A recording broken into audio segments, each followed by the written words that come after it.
Hello, hello, hello, people. Welcome to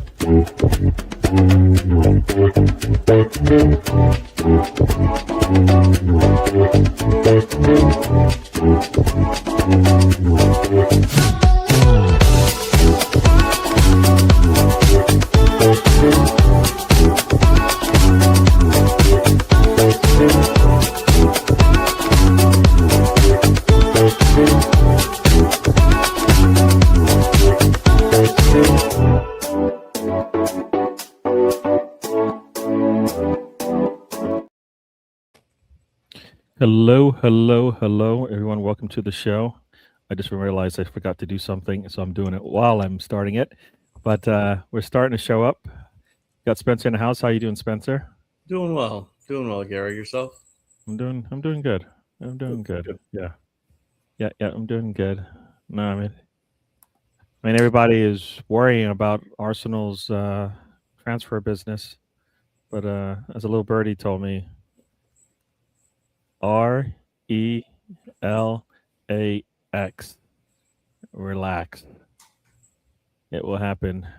Yeah, I'm And not even thinking about it, to be honest with you. the World Cup is not it's not helping. Not that it makes a difference, but it definitely makes a difference this time around. So all right. So you've been watching the World Cup or you haven't? Bits and pieces. I'll give to. I haven't watched every single game. Right, I don't have time. But I've watched America play. I watched some of Brazil, Morocco. Saturday was busy. We had a lot of things going on, but if I could catch it on my phone, I did. I definitely checked out um, Ecuador and Ivory Coast, and I thought that was an excellent game. It was one of those games where it was 0-0, and you're like, it's okay if it finishes 0-0. Like, you hate to see someone lose it because they both played very well. Yep. Or if you're going to draw, do a 1-1 draw. I'm trying to think which other game I watched. Saw some of the German game. I did not get to check any of the France Senegal out. So I'm like half and half. Do you know what I mean? I watched some of Iran and New Zealand last night. Yep. We were having dinner. I thought that was a decent game too. I think it's been a good tournament so far. I think the expanded tournament's good for the game.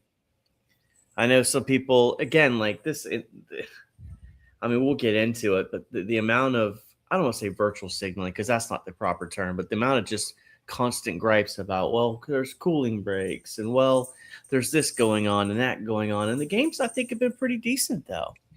But the cooling breaks aren't something brand new. Do you know what I mean? Like, they've happened in previous World Cups, they've happened in previous games. And it's just like, you know, I don't like the fact that there's commercials thrown in there right there, but I mean, FIFA signed off on it, so FIFA's going that way. I don't know. There's a lot of things to unpack there, but I feel like there's a partial that's just like, well, it's America's fault, so we're just going to blame America. And it's like, I think it's a little bit more than that.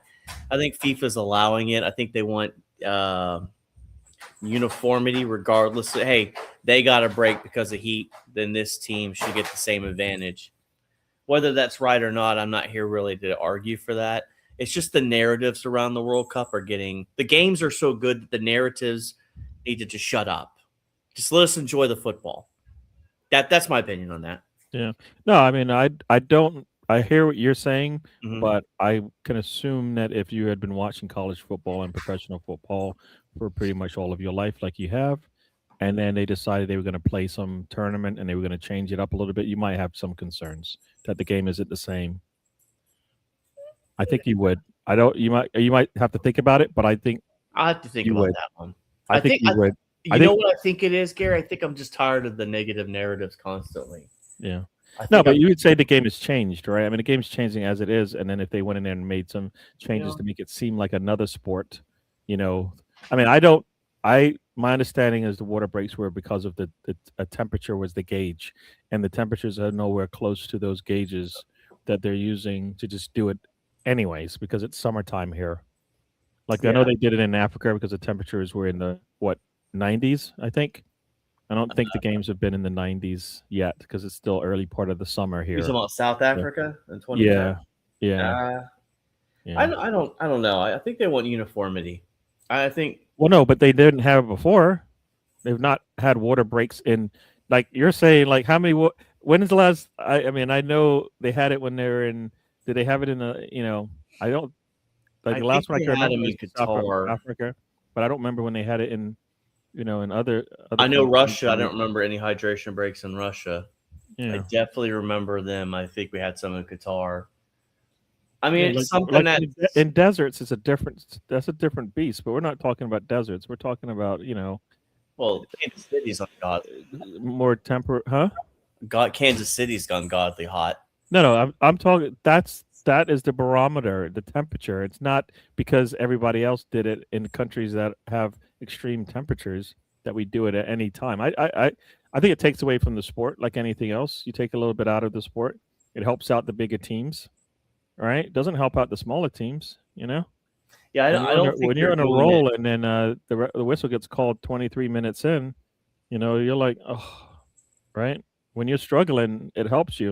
If you're a bigger club, it helps you, right? Well, that's also the expanded benches, the 5 subs. They were all used as arguments that helped out bigger clubs, right? I think the narrative is that this is being done to do TV revenue, and I just don't know how true that is. Well, the fact that they're pushing commercials during it, it definitely is, whether it was planned or not. But is it only being done in certain countries?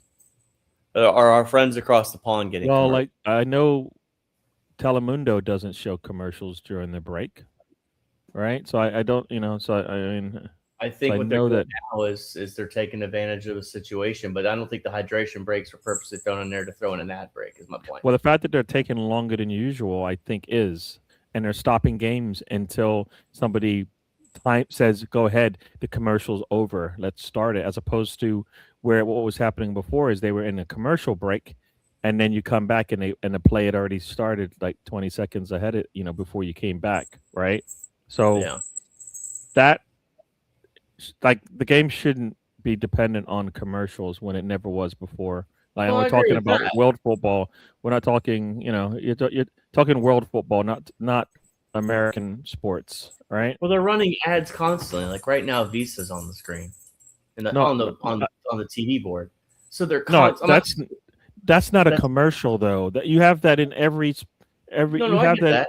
everywhere in the world. So that's not the same. I think we're arguing two different things here because I think. No, I'm saying commercials, and you're saying an advertisement on the side of the pitch, Well, right? I They're don't. not the I guess the same. thing is like, how much more money are they going to make by? They make tons of money with a commercial, more Well, than I they know do than that, but putting it around a building like that. how much more exposure can you have where it's actually an effective commercial, right? From a marketing perspective. If it didn't make any money, they wouldn't do it. I have no doubt. So that's how I look Well, at we it. know If it that. was, We know that. if it didn't make any money for them, then they wouldn't do it because it makes no sense, right? People Well, are just going to watch. what's the cost of an ad run here versus what we see normally on like? I mean, you're not going to call a group It's the World game. Cup. They got a lot of eyes on it. It will be more than you think. I mean, there's a lot of games. Let me see how a couple of people and Yeah, go ahead. we'll move in here. Got Zanzi in the house. Says Pew, the curtains. He loves those curtains. Says evening, Gary and Spencer. What your thoughts on Arsenal looking at Morocco's Ayub Buadi? What do you think? They just scored again. Yeah, Norway did. Steingard. Yeah. I mean, the names I've heard flirted around. What about this guy? Let's talk about this guy. Was Guy that from Morocco? Was that the guy playing on the right wing? No, he plays in the midfield, I believe. I'd have to go back and look at him. Saturday when I got to see the game, I was at the recital and then the grad party, so it wasn't really. It was kind of on in the background more than anything else. He plays in the midfield on the left. So, yeah. He would be one of those players. An upgrade's needed, right? Upgrades needed in the midfield. I mean, you could argue to take the next step. Can Odegaard even really give us a full season anymore? Okay. I don't even know if that's the reason why I would be keen to let him go? Does he work? Well, here you go. Does Then he the work? question Does he work for comes, this club? And whether he's healthy or not, does he work? well, does it now turn into like a load management where like we've always talked about managing minutes and managing play time? Like, what's If the you're key? doing that for your star players, then they're not your star players. Now, what sport have you ever seen where they go, all right, you're one of our top players. We're going to manage your minutes, and you're not going to play you for 90 minutes when we need you to play for 90 minutes because we know you can't do it. Okay, what if the position now is Odegaard? You're going to play 70% of the minutes Yeah. in a season. No, I don't like that. But let's stick to. We'll get to that one because that's But the Morocco player, I didn't actually. I watched the Morocco. I watched the Brazil game, but he didn't stand out to me. A lot of people. I mean, I don't because I wasn't necessarily looking for him. You know what I mean? Everybody said he had a really good performance. Like, you know, well, now he's going to cost more kind of performance. You know what I mean? So You're gonna get that in every World Cup, right? Someone shows out in one game and they're gonna be like, "Oh, he's more money now." Oh yeah. But I mean, you get the opposite as well. Yeah. Right.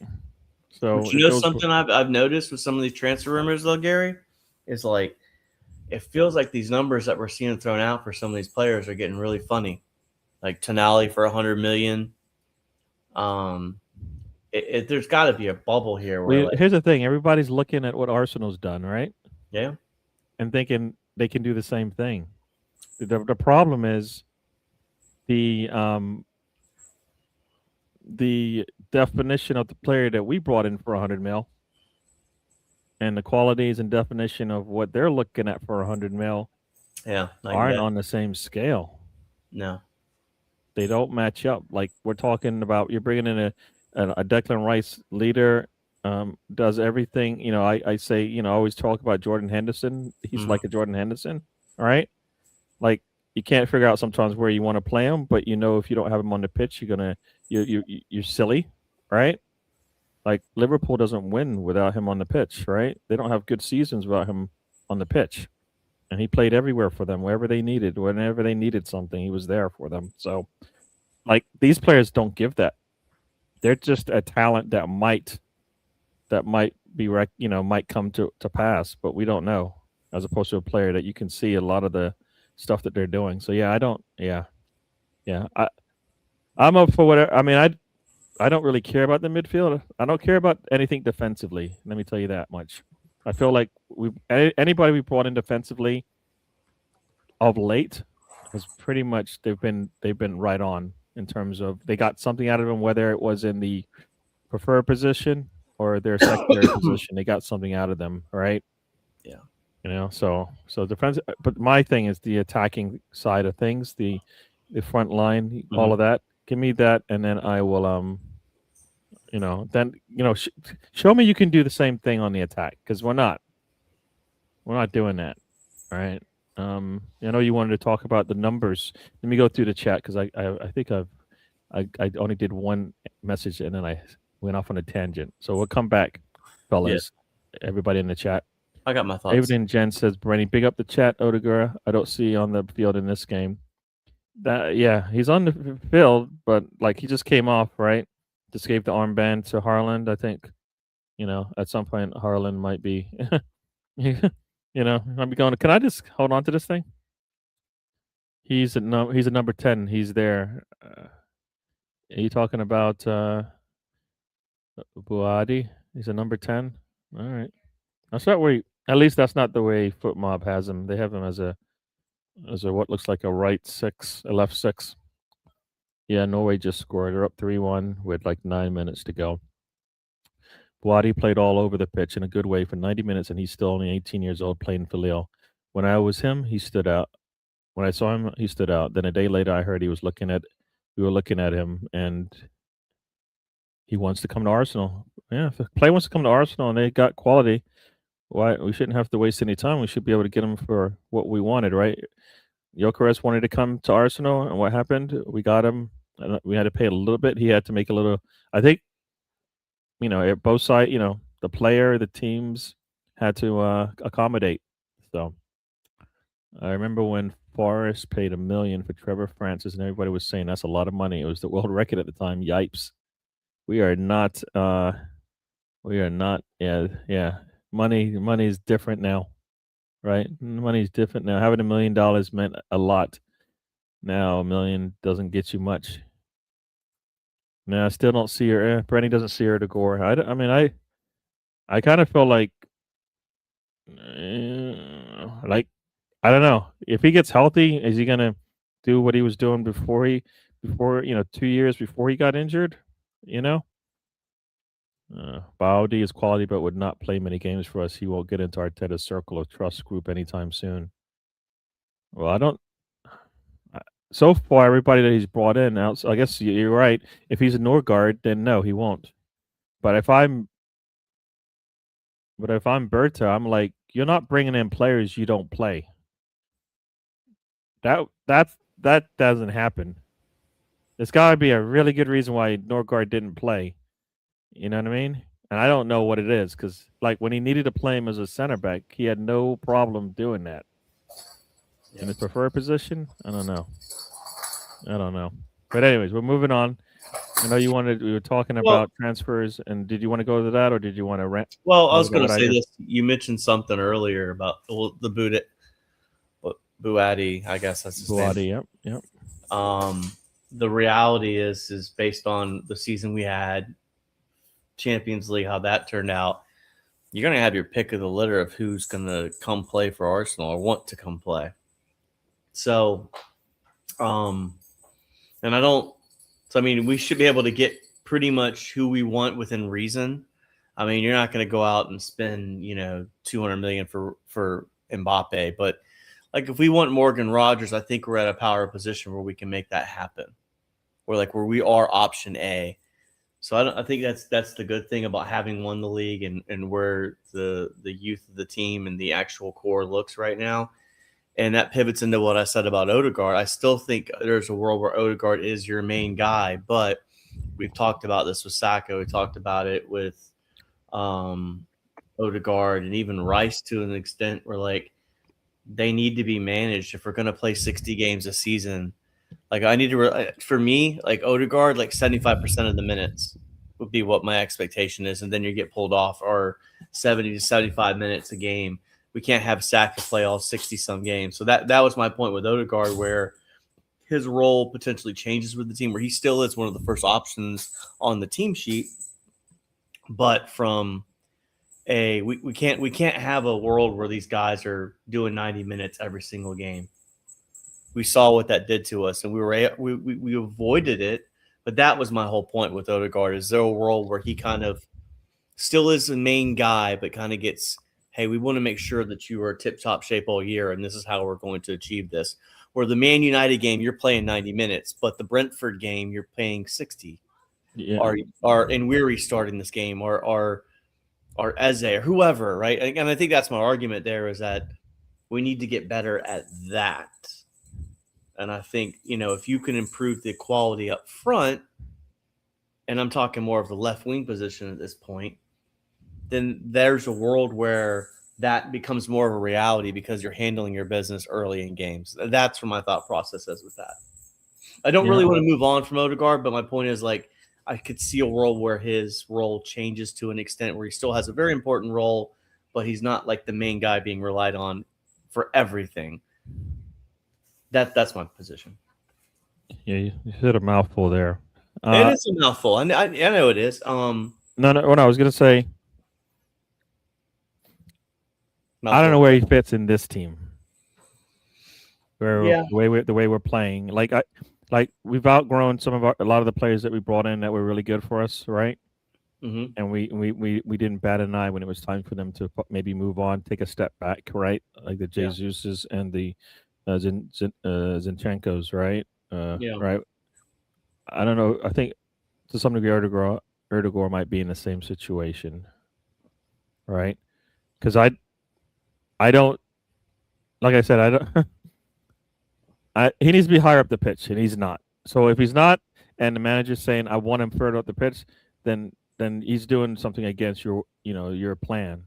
So and that's what it sounds like. And if that's the case, then he's throwing the balance out of whack, right? When he does that, because then we go, and then how are we supposed to traverse the ball up the pitch if one of our better, what I believe is one of our better passers and creators, is playing further back, supporting.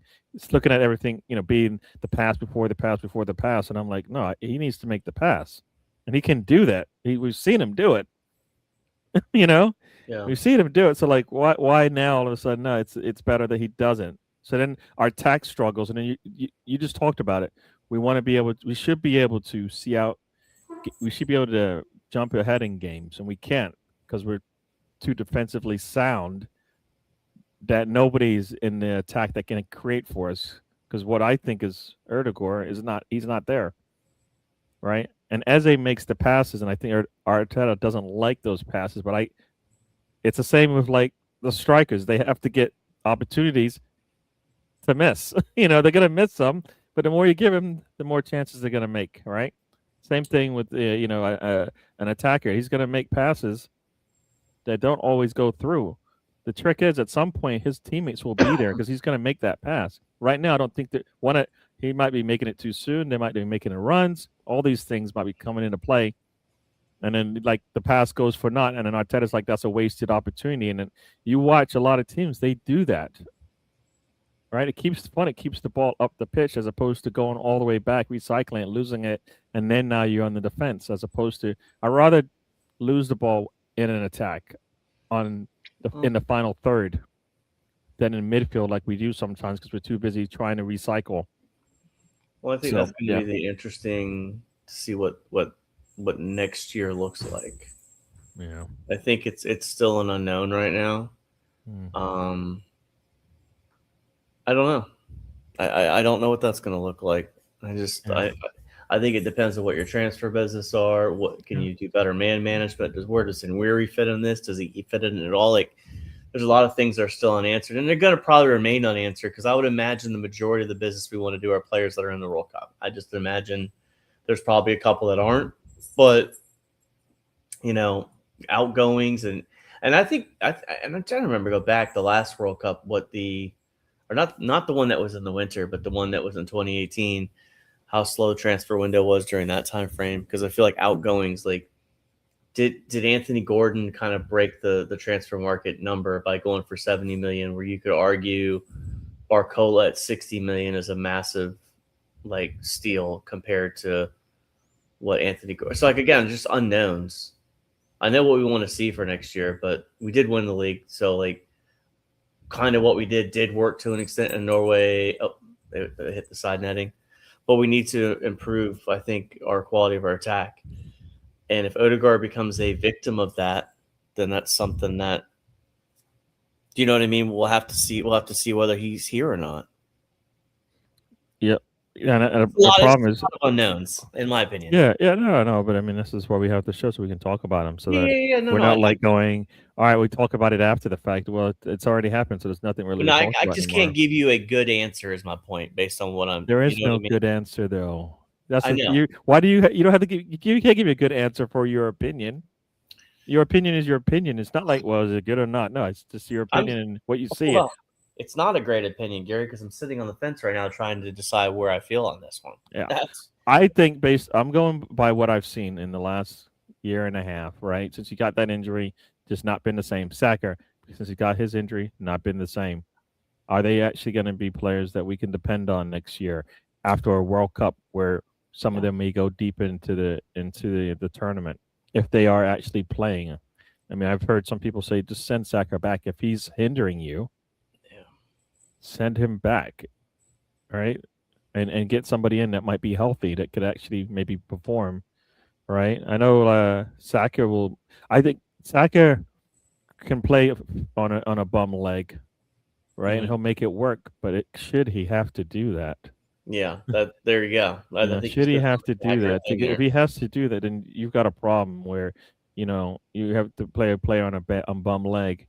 When you don't have other, I think you make it work with what you got, and I think England is deep enough that they did. If they went out there and they got a Palmer, they went out there and they got what's his name?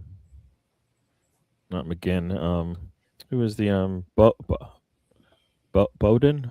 Bowden? Oh, Bowen. Bowen, sorry, Yeah, Bowen. Yeah. sorry. If you went out and got players like that are healthy, then maybe you get something better out of it. I know it's not the same, but Yeah. like Saka's never been the same for like, you know, it'll be 2 years soon, and that's not right for. No, I mean, and that's on both his club, Arsenal, and the England squad. If they hold on to him, and he's like, they're saying that he can't practice with us. So if he can't practice, then that means he's not gonna, any continuity not there. If he's not healthy, then he can't go, 90 minutes as they said. He can only go a short amount of time. Yeah. Do you bring him in as a sub? Do you start him and take him off at half? I think you can't do that. That's the problem with football. I don't think you can do that. You can't say, well, this is the time when you only do 60 and this is the time when you only do 30. It doesn't work that way. You know what I mean? Like if you're a legit starter, you start and then the squad players come in when the manager sees fit, right? I That's think how with the that's how it should be. distance between these games from a World Cup perspective, I think you can do. He's Yeah, not you're a healthy enough. starter. He needs to not play. Well, He well, there needs you go. Then if he's not healthy, I'm surprised even Saliba was able to go. I thought we were rumored that he was out with the back injury, but played Well, I today. think it's the same as like what we saw for Ben White, right? He can play Yeah. on it, but eventually he's going to have to get surgery on it, Yeah, right? It it's doesn't not the affect same. him as much, and he can like. I think is it Saliba or Gabriel? One of them is taking shots, so you know, I don't know. At some point, you can't be keeping taking shots. Yeah, Let's finish there. Zandy's like, Baldi is someone would buy and loan back to Leo. He's a player for later because of his age. See, for me, that is one reason why I'm not like when we have players that are like, oh well, we'll buy him and loan him back. Like for me, those are cycles of time that affect what else we do. Right? For me, I rather let's get the players that will help us win Champions Leagues because we've won a league now. Now we need players that help us win a Champions League and maybe win other domestic cups that we seem to struggle in. Right? If he's not a player for now, then it's probably like for me, I don't. Yeah, it might be easy to get him now, but does it hinder us from getting like the attacking players that we need and we're coming to the new season going, well, we didn't get everything we needed, but we do have some players on loan. We do have some 18 and 16-year-old players that we're going to bring in. Like, it's got to be a good, like right now, I think we're in a now time. You know how some teams like we're in a win now? We're in a win now. We need to have somebody comes in and that that can take over for Saka when he doesn't start the season, right? You probably need somebody that comes in that probably starts ahead of Rice because Rice needs to recover, right? Saliba needs to recover, right? yeah. We need those types of players, and then we'll go. Anthony's in the house. He says, hello, Gary. Bye, Gary. Yes, sir. And he says, hello, Spencer. Hello. His big arms, your cider glugging guna. Ooh, okay. Wow. And he says, I felt loud. Thanks, Zanzi. Hope you're well. Zanzi's like, I've been saying this for years about Erdogan and his ankle injury never fully heals. Mine hasn't, and I crocked mine 30 years ago, and all good, Mister Herbert. Yeah, no, that's why I'm saying. Like, for me, like when they signed Saka, that for me was a sign that guess what, we're not just getting you for the next 6 months. And if that's the case, and it takes 6 months for him to fully recover, then that's all. That's what it takes because you just invested 5 years of money into him. You're paying him the most money, right? And it looks like they scored even though the goalkeeper went out. Oh, did they not? Goal Norway. So I don't know how you feel, but at some point, your investments need to play like you're like you spent. If you're going to give them that salary, then they need to perform. If you're not going to let them heal, then why what's the point? Because they'll never give you what you asked for. Like if Saka's making 280 mil, 280K a week, and he can't play like that because he's injured and you won't let him recover, then you're wasting your money. Well, there you go. That kind of got to what I was thinking about earlier. We added depth, right? We had the most in-depth team or whatever. That was the claim. But if the quality of the depth on the attack, again, this all comes up to the attack. Everything comes back to the attack. Yeah, that's what. The Yeah. fact that we were in all these close games is because the inability of the left wing position to actually. Well, it's everything perform in because the season. Saka can't give you what he wants. Right, but again, Erdegaard wasn't if right you've there. got one Eze wasn't side, even allowed to play some games. well, hold on now, right? hold on. But if you've got one side of your body that's not working, and one side, this side's doing all the work, The right side wasn't working either. Saka was not healthy enough to play. there you go. That's my point being. Like the Both left, sides were wrong. well, yeah. So there you go. Like that once everything else is fine, but we have to improve that portion of our game. Yeah. And I think this is a simple answer. I really do. I don't think we're looking at a massive overhaul of the squad. I think we're really looking at improving the left wing position, get Saka healthy. If that means that Madueke and Dowman have to do the rotation of those minutes there for Saka to get himself back to normal. You can have a discussion about Jesus is now out. If you keep Gyökeres and Havertz, do you upgrade another striker? Yeah, I don't see why you don't bring another guy into the fold to do the job. You see, I mean, like I just think like everything in the back works. Everything with that back four works. Everything with Rice, Lewis Skelly, and Zubamendi works. It's now the question of everything up front. Can you perform next season? Because it's just that little extra. Not to be corny, like ordinary, extraordinary, but like it's that little extra that's going to make a difference in the load management of minutes. I really think. And again, like massive underperformance from our left wing this year. Saka wasn't up to it. I think Gyökeres had a good season, all things considered, from his first season in the league.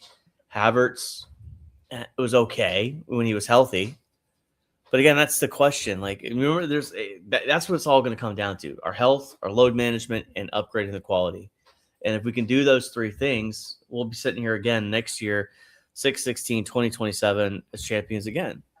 I think that's how close we are to repeating, because everything foundationally from the spine of this club is perfect. I'm thinking the goalkeeper Reyes, three years in a row with the Golden Glove. Gabriel Saliba, Calafiori. Do you bring Ben White back? Like, there's questions. Like, there's quality there in that back line. I just look up front and I'm like, hey, I need a little bit more. Hey, Rosie's here. I haven't seen her a long time. I didn't know she was still around. She's on her way to bed. So checking in. Hope you're both well, gents. And I wanted to ask if you found a cure for rickets yet, Spencer. What's that? I don't know. She's a question for you. She asked you. So is it a Scottish question? You need to check it out. But Rosie, have a good night. Take care, Rosie. Yeah. Anthony Arbert says if Valdi comes to Arsenal, it would be more of an investment. They're saying 40 mil, but you could sell him for at least 100 mil for the season after.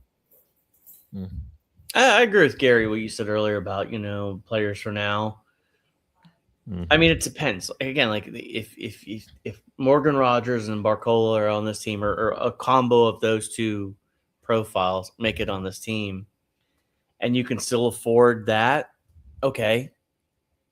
If there's some quality outgoings, we're using our 40 mil for our squad. That's what we're doing.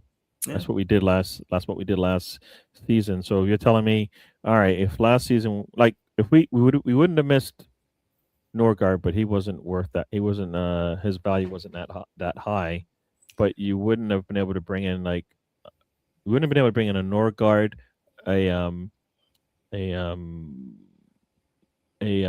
Mascara, right? For that amount of money, right? Say because based on what we spent, right? Those are two players we wouldn't bring in, and Mascara definitely helped us, right? Mm-hmm. And Norgard, I think, could have helped us, and maybe could have made things a little bit easier for us and stuff. I don't know if we would win more games because of it, but I know Rice wouldn't have been as taxed, and Zubamendi probably wouldn't have been as taxed, depending on how Arteta decided to use him. He said, "Good to see you both streaming. Are you enjoying the Scottish being in the U.S.?" Yeah, they're fine. No, we're not. I mean, I'm not seeing any difference. Like, my life's pretty much the same. I don't know. Like, I was going to say no. Does she realize how big the U.S. is? I don't think she realizes. Like, I don't even know where the Scots have been playing. So New Jersey, they're near you. Oh, they are still 30 miles from me. See my point? Like, it's not 30 miles. It's 30 minutes for me. So I should say like, that. I mean, that's like a day trip for and 30 minutes could be New York. and 30 minutes could be parts of Pennsylvania to me. So I mean, 30 minutes for Rosie. I mean, that's like 10 minutes in the horse and buggy, right? There you go. Yeah. No, I again, like, then people realize how big the U.S. is. Like, we're not really. No, it was in Boston, so that's even further away. Yeah, So we're not seeing the impacts of any of this. Like, yeah, I think, yeah, I mean, the U.S. is so massive. Like, I have no interest in going into the games. There's certain things I want to experience in my life again, and I mean, the World Cup would have been cool, but it's just not in the cards, man. It's not in the cards. When it's hot out there, too. Yeah, it's not, like I'm gonna get to see the game I want to see. Probably not, because the one I want to see probably is going to cost me a lot more money than anything right now. I mean, not that I was looking at it before, but if their going rate is anywhere from 500 to 1,000 just for the cheap seats, right? That's what it sounds like, anyways. New fridge, buddy. Yeah. You know. Yep.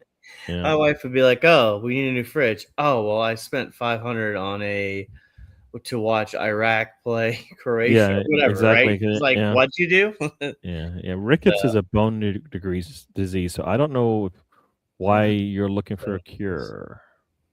I don't know. Thoughts? Okay, we'll get to this question, but this one here, I'm leaving everything in the hands of Andrea Berta. I transfer a cheat. He'll do something this transfer window. They'll leave us stunned and amazed and thinking, "Wow, he bought XXX." That's right, I bought. Yeah.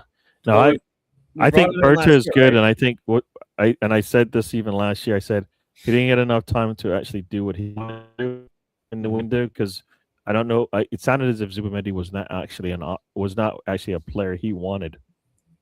So if that's the case, and he wanted something that would work better for us, I don't think Zubimendi was bad for us. But if he was looking at somebody else, then who's to say? You know what? He wanted Gyökeres, he got Gyökeres. I mean, if Mosquera was his, he did a good job there, right? If Hincapie was his, then he did a good job there. I mean, like I say, pretty much the 8 players that we brought in, the only one that I really, really am upset about is Norgard. But not the quality of player, the amount he was used. No, it's the transfer was bad because we didn't use him. Right. But again, like if you did use him, Noni, the transfer I think was bad because we spent a lot on him and he doesn't do some of the things we want, right? But I think Norgard not playing when he should have, is worse than Noni going out there and doing what he does, which is, making really good runs at the goal and not being able to complete the deal, Well, the thing is, like, if Norgard had played, Norgard would have been fine in the league. That's the difference. They didn't use him, but I mean, it worked out. They won the league title, so Berta, whatever he did, worked. I mean, it ultimately now becomes, and I do agree with Zanzi on that. Like, what's the next move and who comes in? I think I haven't just really followed it. I've just kind of zoned out from sports recently. Like I said, I'm still watching some of the World Cup, but I haven't really followed the transfer. I get notifications from you and a couple other group chats, but I'm not going out looking for it right now. Not saying you're wrong to do that. Please don't misunderstand this. I'm in chat groups where like I said, one of the resources there has a little inside information that it gives out to the masses, but not too many people. Everybody they're all about the chase and the ups and downs of the transfer world. When in reality, if somebody told you the truth, they wouldn't believe it. Yeah, they would be like, "No, they want chaos." And I think you're not getting chaos in the transfer world. If somebody says, "Look, the deal is done," you're not going to hear about it for 3 weeks. The next day, when you hear, "Oh, that player is thinking about going somewhere else," either you can be upset about it because you think it's going to happen, or you can take take that information that you already got that said, it's happening. It's just this is what the media does to spike up conversation. And guess who we got joining us right now? We've got Tony in the house. Hello, Tony. How you doing, Tony? I'm doing great. Tony, it sounds like Tony's a taxi driver. Yeah, pretty much for my cousin right now. Driving people around, yeah. So here we go. Oh wait, we'll just talk about. Here we go. Tony, since you just got in and you've been watching sports every day. That's all you do is just watch sports. Thoughts on Gyökeres's goal for Sweden, if you've seen it, of course. I did not see that one. No, you know what? I don't think I saw it either. I did. Anybody see it? Yeah, I saw it. I saw a little bit of the Sweden game. That was Sunday night, I believe it was. That they were playing Tunisia. Okay. Yeah, he had assisted a goal in it. Yeah, I don't think I saw his goal. Right. Well, quick. Good night, Rosie. She said, Yeah, "Gary, stop." No, you know what? I don't know what Rosie's talking about here, but I did not see. I think I saw it, but now I don't think I saw it. So I don't know. I mean, he's doing what he usually does, right? Score goals. You put him in positions, he scores goals. Yeah. Kind of like Holland. I feel like I need to take a look and see what this goal looked like, because now that you said it, yeah, they scored. Havertz scored 2.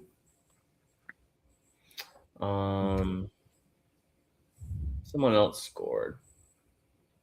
All right, so let's see what his goal looks like. Did he have 2 goals?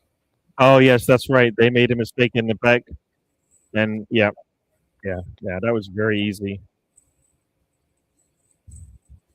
It was right underneath the goalkeeper's hand. All right, very nice. But that's all because of the pressure up front, right? And I think that if I recall, that is that.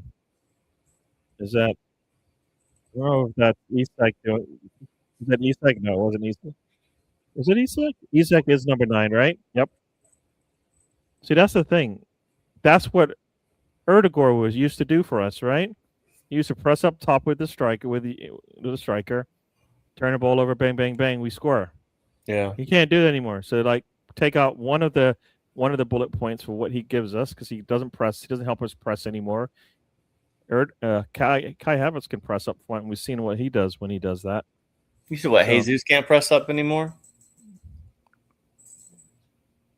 Jesus doesn't press up. He doesn't press from the front. Yeah. He runs around, but he doesn't put pressure on them. If Berta brings in a wow, Zanzi says, signing, who would you want him to sign? All right. One of the PSG forwards. If he can get one of those PSG forwards over the line, I think that'd be very impressive. Mm-hmm. Tony, what do you think? Same as Spencer there. Yeah. Sorry, I got a burrito in my mouth. No problem. Sorry, I caught you eating. No, I think, I feel like if we bring in Morgan Rogers, then that's a starting position, and hopefully the number 10. I think if Morgan Rogers comes, I think there's big discussions about the future of Odegaard. Really do. And I think we really want him. So if that's the case, here's the thing: people are treating this like we can't let Odegaard go. But I was the same way when we went for the last 2 starting goalkeepers that we had. Even though it looked like we were decent, we were covered in goalkeeper. If you think about it, the last 2 starting goalkeepers we had, we're like, all right, we don't need a goalkeeper, so let's go here. Nope, we went and got a goalkeeper. All right, we're fine. We're fine with a goalkeeper, all right? No, we went and got Raya, all right? This is why we don't do that on the attacking side. We're going to hold on to Trossard. We're going to hold on to Martinelli for as many years as we have. But goalkeeper, we switch every year, right? Well, we switched every year until he got the guy he wanted. Yeah. Well, he doesn't know who he wants up front, because Martinelli and Trossard aren't the left wings I think that he wants, because they give him 2 different parts of they give him 2 pieces of the puzzle, right? They're like a puzzle piece that's split in half. One side fits on one day, the other side fits on another day. But they don't fit all together. We don't get the same. Well, here you go. If you bring in Morgan Rogers, that gives you Morgan Rogers as and Odegaard that can play that position. Someone's got to go. Well, Odegaard can't play Morgan Rogers' position. That's why you're looking at somebody else. Rogers plays a 10, right? I think Odegaard can play a 10 and just 20 sacks. But he won't, because Arteta's saying he doesn't. and it's okay. It seems, even though I don't get that. Well, he can play it. Again, the question now becomes: is the quality the same as Morgan Rogers? That's the correct question. I don't think he. I don't think he can because I don't think he wants to. He's happy to spend a lot of time on the back line. Why? I don't know. Because I mean, I don't know. We're gonna disagree on that one because I feel like that was He what plays was behind Rice. Why is he playing behind Rice? We Well- don't want Rice higher up the pitch. We want our attackers higher up the pitch. He plays behind Rice. Rice is getting the ball from him sometimes. This isn't a new thing, Gary. We've seen Yeah, but this. that's why I don't want him playing back there then. And that doesn't feed the purpose then. Oh, well, there's one solution. You play with a back three, or you did what you do in a Champions League final and actually play with a solid back four and don't have them attacking. Then you use your midfield and your wingers. And you do some I hear what you're long saying, balls. but we're not going to change our formation. So I don't even know. You bring that up a lot, So but it Arteta's not doesn't matter changing it. who. It doesn't matter who we sign because Arteta's not going to use them properly. We don't know that. Do we not know that? I think Gyökeres is where he needed to be. I just don't think he had the teammates to help him out. And that's what I'm saying. It wasn't with style or play. It wasn't with Gyökeres' tempo. problem. It was somebody else's. Is No. what I'm trying to say. Yeah, but that's what I'm saying. It doesn't matter who you fill in some of those holes. It's Arteta So then what do we? So we do nothing?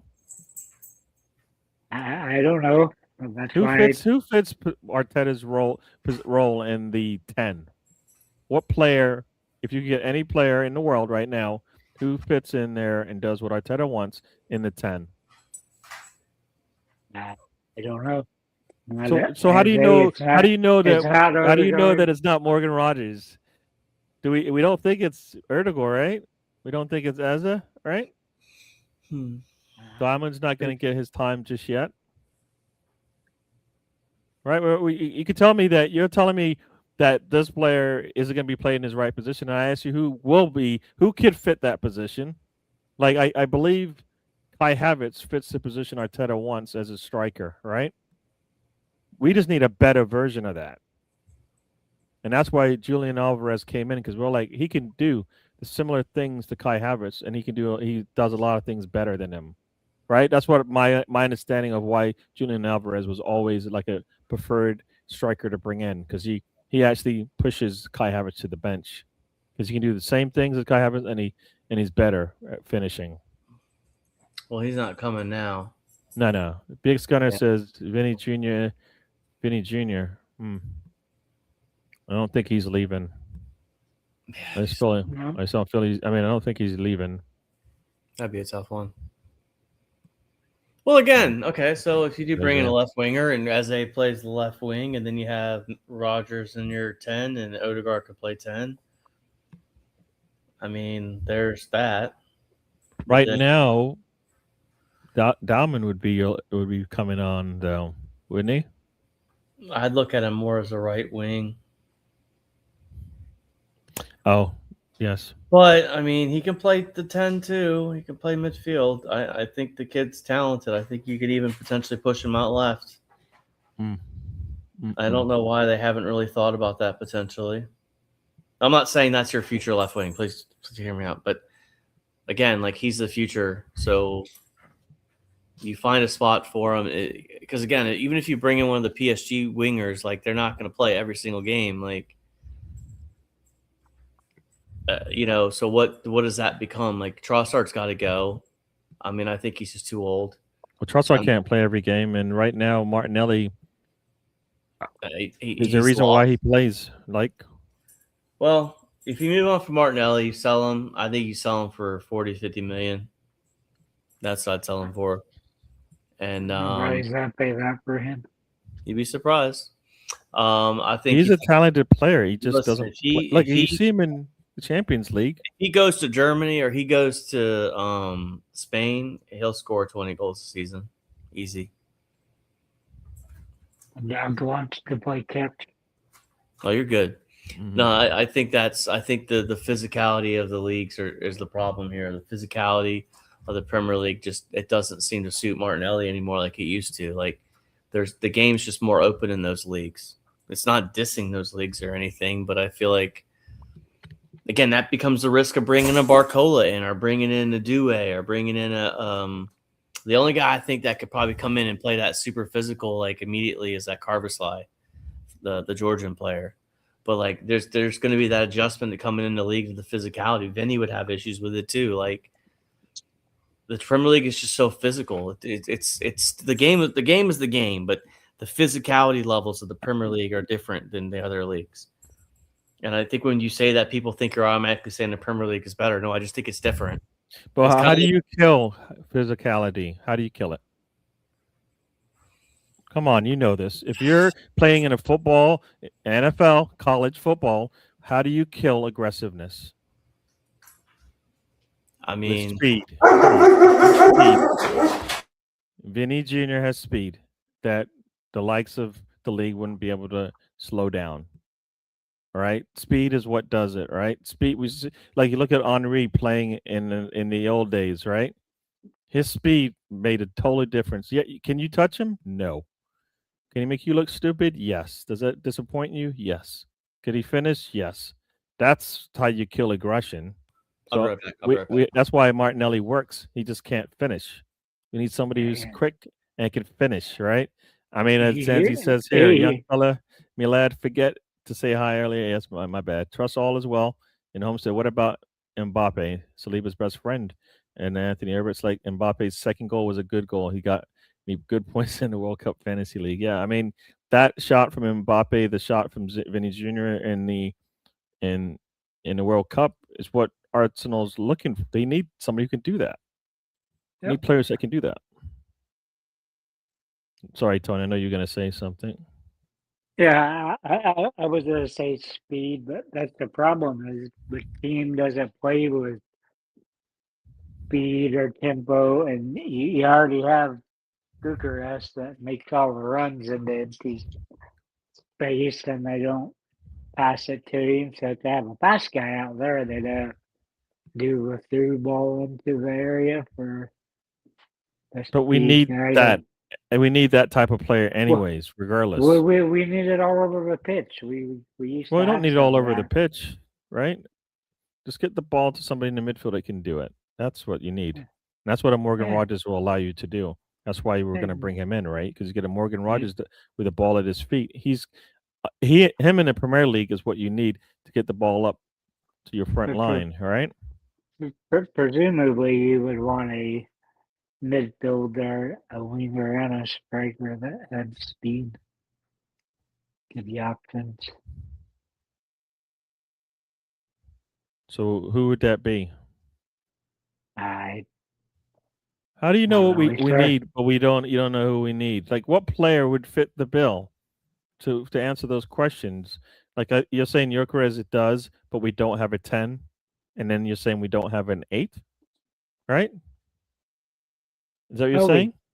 I'm kind of on the island. I still like Rice better as the heat. I like him. You like him better as an forward. 8, even though he's not really good as, for me, breaking lines with his passing.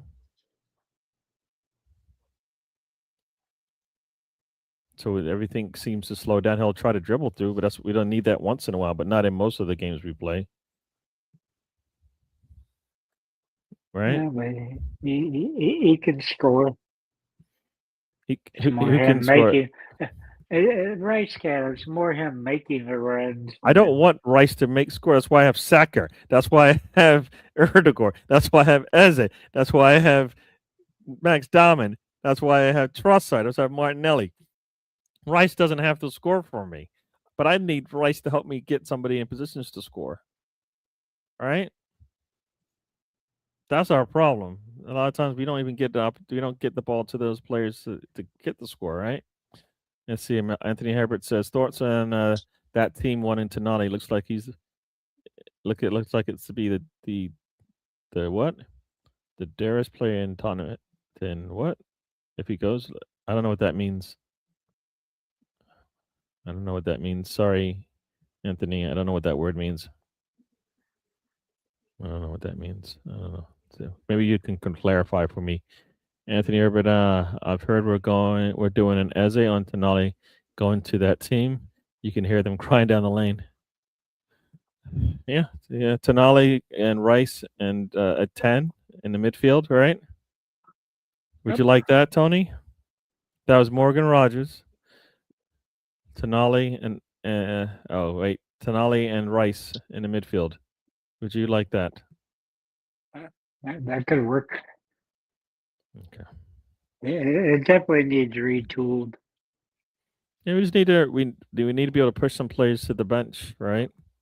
I think Zubimendi or Rice are one and the same, right? We've seen basically where Zubimendi sits in the Spanish team, right? If Rodri is somewhat healthy, he plays, right? Yeah, and Zubimendi can do a lot of things that Rice can do, you know. Maybe plays behind him. Maybe he comes in for when we go in a double pivot. I think he's better with the ball at his feet. I think he's better running through the middle if he needs to. But do we play him that way? Nope. Mm.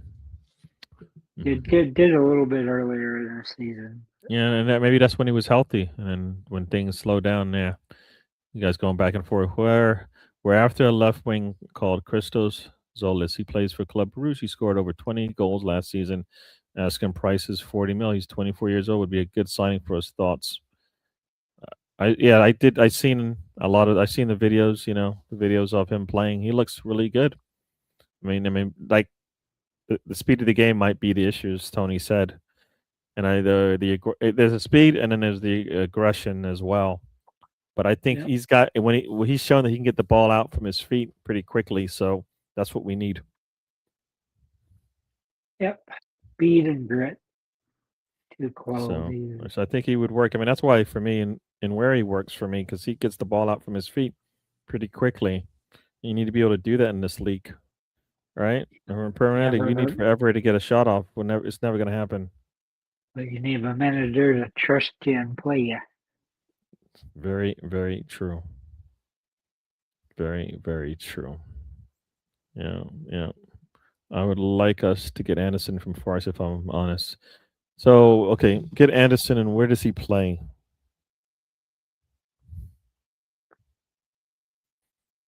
Like, where does he play? I'm not sure where you line him up at. Like, what is? I mean, what is his position? Right? What is his position? What is his position? Not sure. Let's see what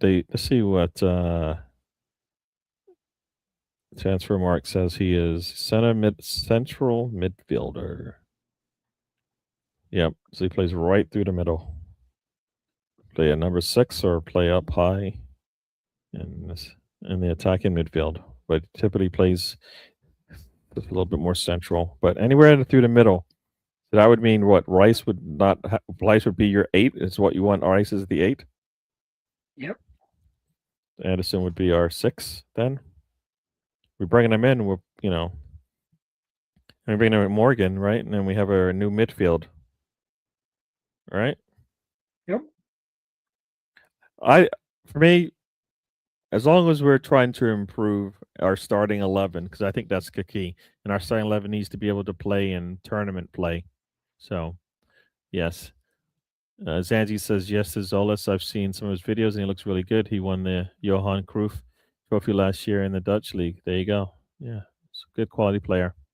Big Gunner says it took Erdogan and Saka over half a season to finally start to find Gyökeres. It's no coincidence he picked up the pace in 2026. Yeah, I don't know what was I don't understand what was happening in the first half of the season. Like, you bring in did they not know? Were they not told what kind of player they were bringing in? I don't. It's something weird. Something doesn't make any sense. Like, where they treat my thing is they think they treat each player the same, and that's not. I don't think that's how it works. Like, you can't treat him like Kai Havertz, right? No, so you got to adjust, and players do that, right? They But do that in that's every the sport. thing. But that's the thing, Gary. I believe that Arteta, he said it during the Amazon deal. It's like, this is the way we're gonna play. I can interchange players, but this is the way we're gonna play. And I think Well, if you, that's the case, you, then why is he not you bringing in players with the same skill set? Then he's not even doing that. Well, why do you I think don't he's know. not bringing them in then? I don't think you can. I don't think you can find a. All right, I'm going to find a number one version of. I'm going to bring in Kai Havertz, but I need somebody better than Kai Havertz. Right? We just spent a lot of money to bring Kai Havertz in. Now we're going to spend even more money to get better than Kai Havertz, even though he was supposed to be an 8 for us, right? But now he's a striker for us, or a 9, whatever you want to call it. Now, but we need a better 9 version. Going to cost a lot of money. I don't right? think we need a better 9. I think we need a better left wing. Wow, I think the both. problems with Kai Havertz are that he can't finish for us. I don't think he's your problem. He's He not can he's head not it. helping as much as you think he is. Well- He's good at teams that set up the block and that type of stuff because he can head, hold up play. Interesting. No, I'm like just trying to think here. So, I think Kai Havertz. He would be your third choice. Who would be? By a striker. The utter disrespect that Kai gets is just ridiculous at this point. The guy scored in 2 Champions League finals. He scored the goal to win us the league. I mean, he scored goals at the World Cup. The guy's a baller. He's not your everyday striker, but to sit there and think he's not good at all, and the third option, I don't see it. I don't think he's the third option. I just don't think he's the number one option. Well, no, obviously Yorkeres is the number one option. Yeah, but you got to bring in another striker. But I'm just saying, if we're talking about the way Arteta plays, the way Arteta plays, we'd want a better version of. That's why he wanted Sesko, right? He wanted a version similar to Kai Havertz, right? Yep. I mean, Gyökeres is closer to Haaland, right? He's not a better version of Haaland, but he's more of a player similar to Haaland than he is physicality and his size than Kai Havertz, right? So, I mean, and Kai Mina's runs conserving energy like Haaland does. So you're telling me we can get the B version of Haaland, but we won't use him to that skill set, to his positives. It makes no sense, right? I agree with BX here. I would go Gyökeres, Havertz, Moreno, and then I would just buy 2 left wings. Oh, I'm trying to catch up here. Let me go through. You guys don't let me go up, and then you just go ahead and read the comments, anyways. Yeah, I'm talking to you. Well, you did. You did.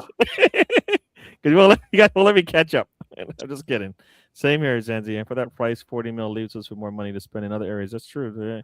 Anything around 40 mil does, especially if he's going to get to play. If he gets to play, then yes. Yeah, it took as a half a game to set up Gyökeres for his first goal it took as a half a it didn't take him half a game. It was less than that, right? Yeah.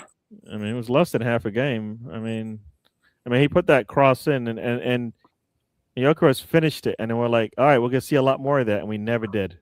I don't think we ever saw similar crosses like that ever again. And then we see Gyökeres make that cross all the way to Trossard, right? And I'm like, and you guys don't want to do stuff for him? Are you kidding me? He's out there working for everybody. He needs some help too. Right? That's the thing I don't get. Like for me, he did everything Arteta wanted, and then he showed you his skill set. And all he asked, I think he needed in return was somebody to support him, and he didn't get as much support as I think he needed. What gets me is like you have all these fans that are like, "Oh, he's not good enough. We need another striker," but he still set the record for goals under Arteta for a system not fit to him, tempo not fit to him, and he still went out there. Got the goals, got him in the Champions League, got him in the league. Yeah. I think a lot of people said they were expecting between 20 and 25 goals total from him.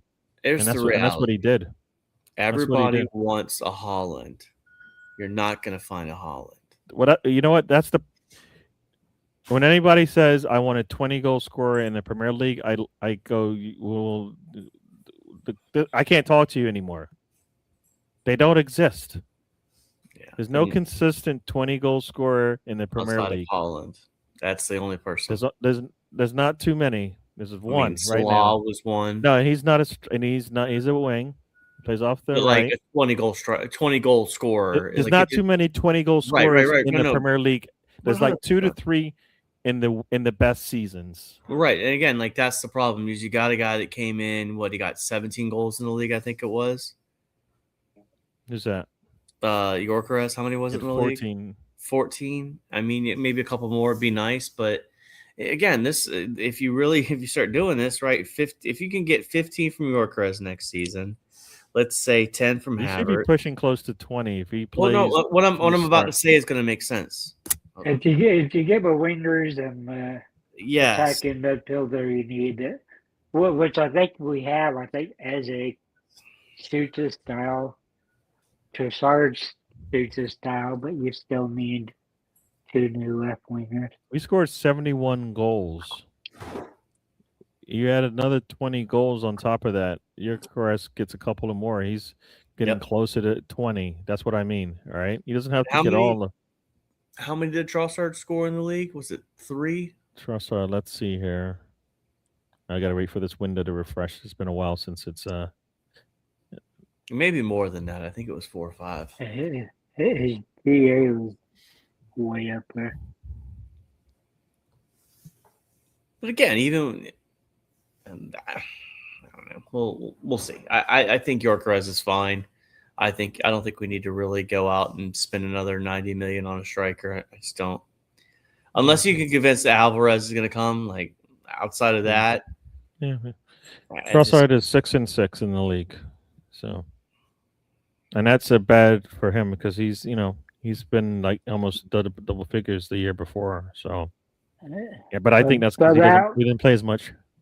I think that was a lot less minutes than the previous season. Yeah. I would sell Erdegaard. Anthony says, if I'm honest, to get some decent money for him now. Yeah, I think we need to strike when the iron's hot on some of our players. We don't do that. We seem to hold on to them, and then we let them go for nothing or for cheap.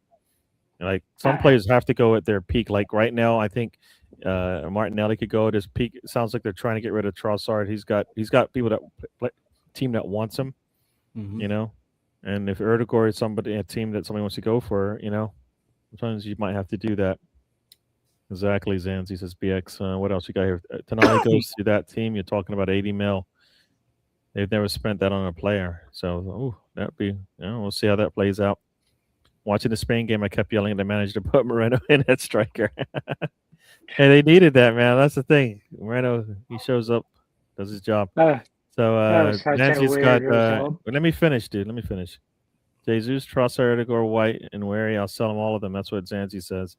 I just don't like selling Wary. I just feel like, I don't know. I just feel like the problem, though, Gary, is no matter, I know Buffalo's like him, but how often is he actually going to get played in the league?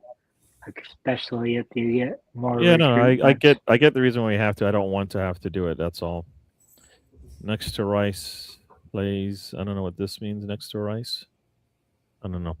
I agree, Zanzi. Apart from where he's still a good player and a player, I think on loan or a buyback clause. Pick one. Agreed, Spencer. So somebody agrees with you. Yorkeres, buyback first. And a sell. Let me finish. Let me finish, please. This is what you were talking about. Yorkeres, Havertz, Moreno, first, second, third strikers. If we're gonna fill up the left and right wings and the 10, I'm all for it. But we need to do something. I mean, Fabio Vieira and Reece Nelson are still in the books too. Yeah. I thought Fabio, there's a chance we might be able to sell him. Reece Nelson, I don't know. Yeah, let's see. I like to explore and take a chance on a low-level young attacker. I think the young attackers that we're going for are not low value. I mean, I don't think I think we're done doing that. And where he doesn't do it for me in the same way that Serge Gnabry did. I think in where he needs more minutes. So that's why it's just like needs more minutes in the position he's supposed to play. Same thing for Skelly. Needs more minutes in the position he's supposed to play, and where he gets his minutes and he shows us. So that's what I would expect from Nweri. I think he's better than Gnabry, says BX to NZ. I don't know about that just yet. Gnabry scored 4 goals away to that team for Bayern Munich. That's why I wanted him to stay. I'm not saying where he's not bad. He just doesn't float my boat. I just don't think you've seen enough of him to be able to gauge. I think the little bits of things that we've seen from him, if Arteta doesn't hold him back, I think he'll be all right. So what striker can you see us getting out of Julian Alvarez or Gino Krupi? I mean, I think Krupi's where we're going to go. I like that idea for me. Evening, gentlemen, says Hand of Arsenal. I don't know if this is the real one or the one or the level of Hand of Arsenal that comes to our show, or he might be the top guy. Either way, thanks for joining us. If you haven't already, subscribe and like. We're getting Jackson. Anthony, you stop. We're not getting Jackson. Selling where he's pure profit, PSR, whatever it's. Yeah, now I get that selling the youngsters makes money for us. You can't buy you can't sometimes buy that talent and then mold it the way you want. Right. And you've seen on Friday, you've seen Balogun out there. You've seen what he did with a decent attacking midfielder. Got with 2 goals. One of them was well taken. But I was always disappointed that we didn't get to see him. Yeah, I was irritated about that one. I would have kept your boy Balogun. The thing is, we keep them, but they got to play. Or no, that season they decided to keep Eddie. They played Eddie. They should have sold Eddie and kept Balogun. You were I was selling Eddie. I was saying, you know what? He's at his prime right now. He had a good run at the end of that season. Ended up selling him anyway. Sell him. No, the season when he needed to go. No, but they ended up selling both of them. Yeah. So you weren't really in love with Eddie either. I don't know how we would have been in love with Eddie. All right. The Balogun thing was so weird because the player wanted to resign. His agent was trying to get more money, and I don't know the rest of the story, but that's why you need to have somebody on his side, right? Like if the player wants to stay and they're like, do they care about the money? Then he stays. If the agent doesn't want to help him get where he wants to be, sometimes making less money playing where you want to be is better for you career-wise. Sometimes going to take that big money puts pressure on you that you either don't need or don't want, or you're happy where you are and you're just going to improve anyway. So why not? Dick says hello to Hand of Arsenal. Yep, thanks for joining us, Hand of Arsenal. Let's see, LOL Jose. That's 30 goals right there. I don't know what. Yeah. So, now Balogun looks good, but would he look good for us? Well, that's one of those ones that I was joking around with a buddy of mine and was like, watch Balogun come back to the Premier League and play for a rival. He's not anywhere near that right now, right? No, I'm thinking I could see him coming back and playing for a Crystal Palace or something. Yeah, but that's not really that would just justify why we let him go. Because right now, where Newcastle. You said Newcastle, right? No, I said Crystal Palace. Oh, Crystal Palace, where they are.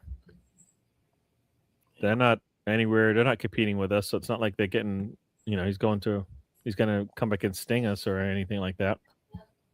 Well, there you go. Anthony just said exactly what you were saying.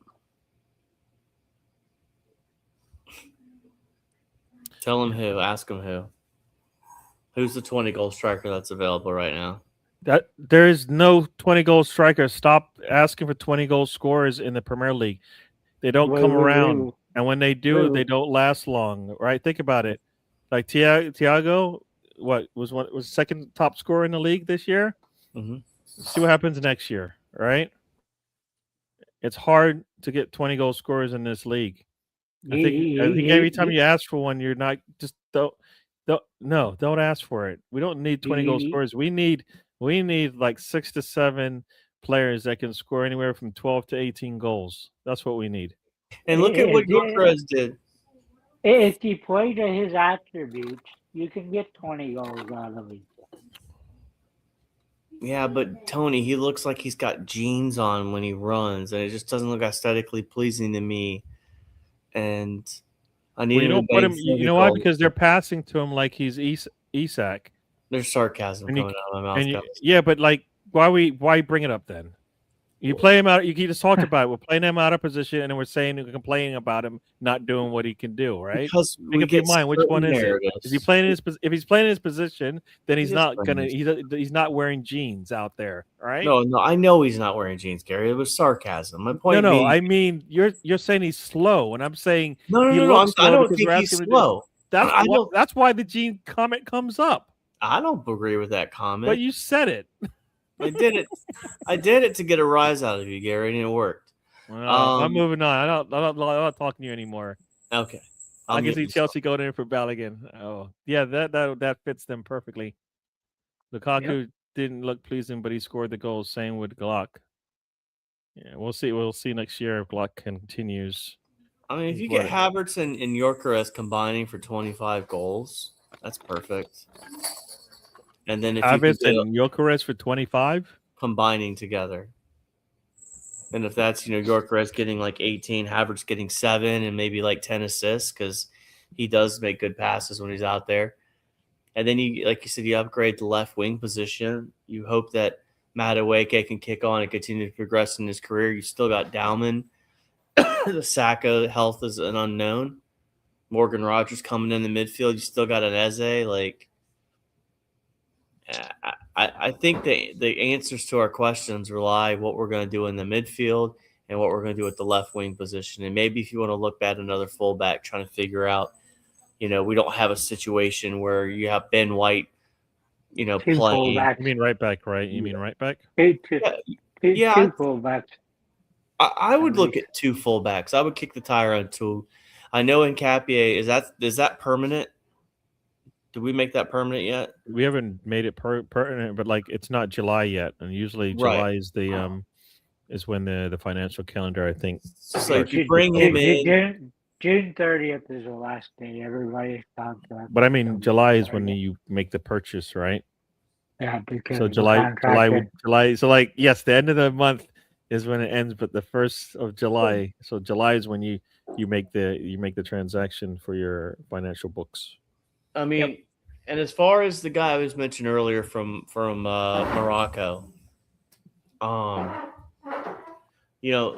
only thing I'm going to say on that is if Miles Lewis-Skelly can play at 19 and Dauman can play at 16, it's not crazy to think a young kid like that could potentially break into the team as well.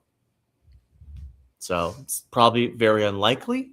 No, but we don't. The thing is, he doesn't have to start day one. He won't start day one anyways because our will.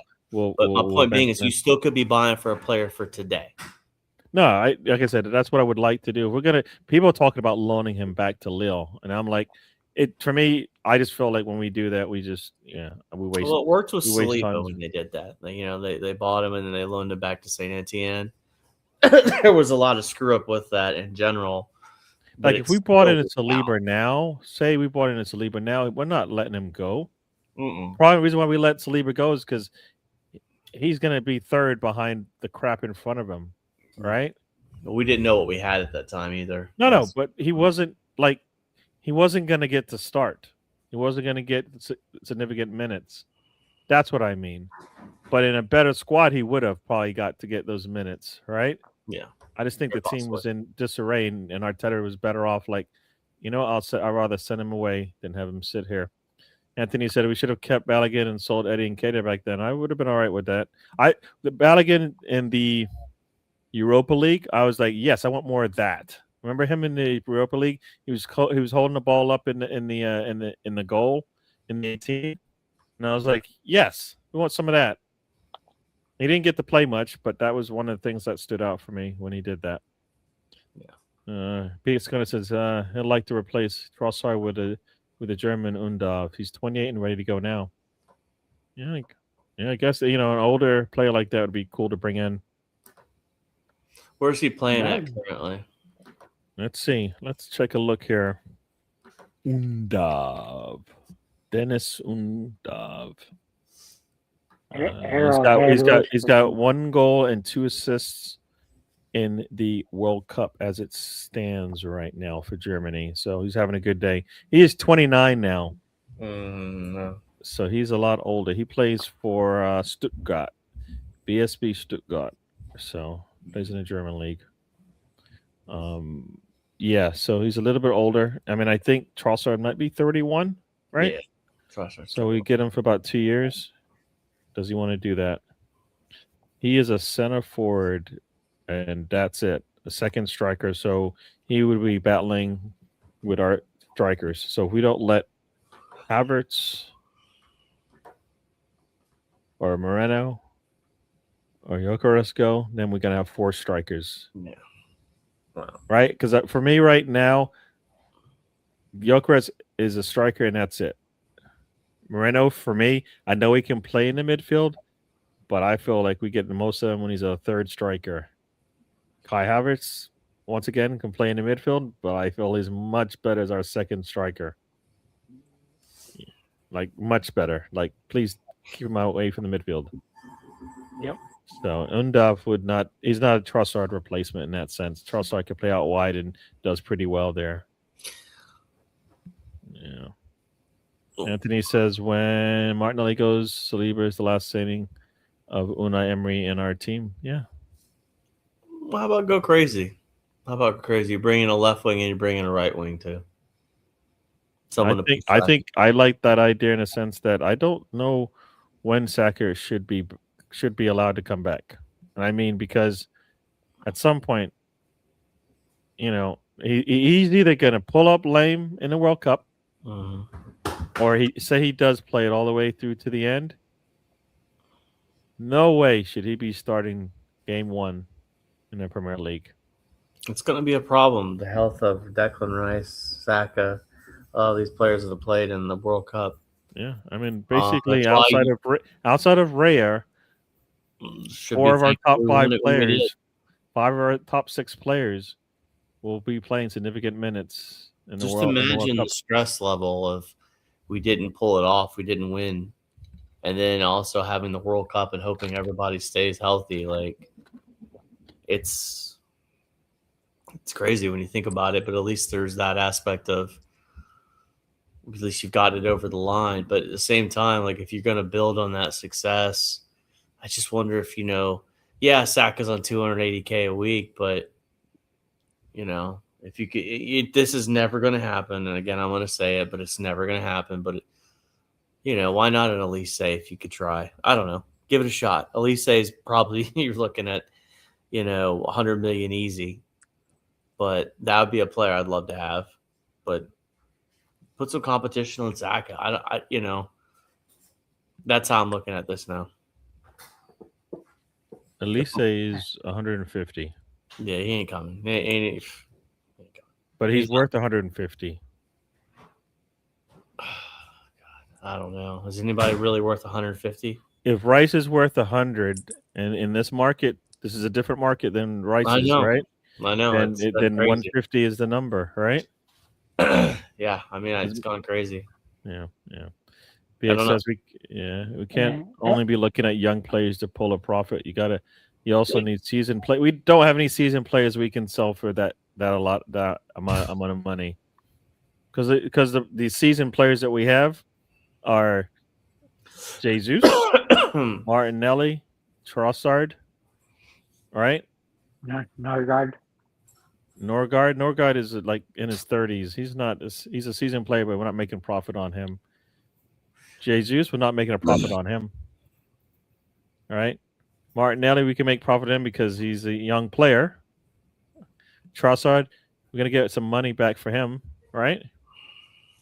So Yes, the 9 o'clock game, or 9 o'clock game is about to start. The players are walking out. Arrowhead Stadium completely packed. Yeah, because nothing else to do in Kansas. Nothing around it. Probably the cheapest way to go to watch a game.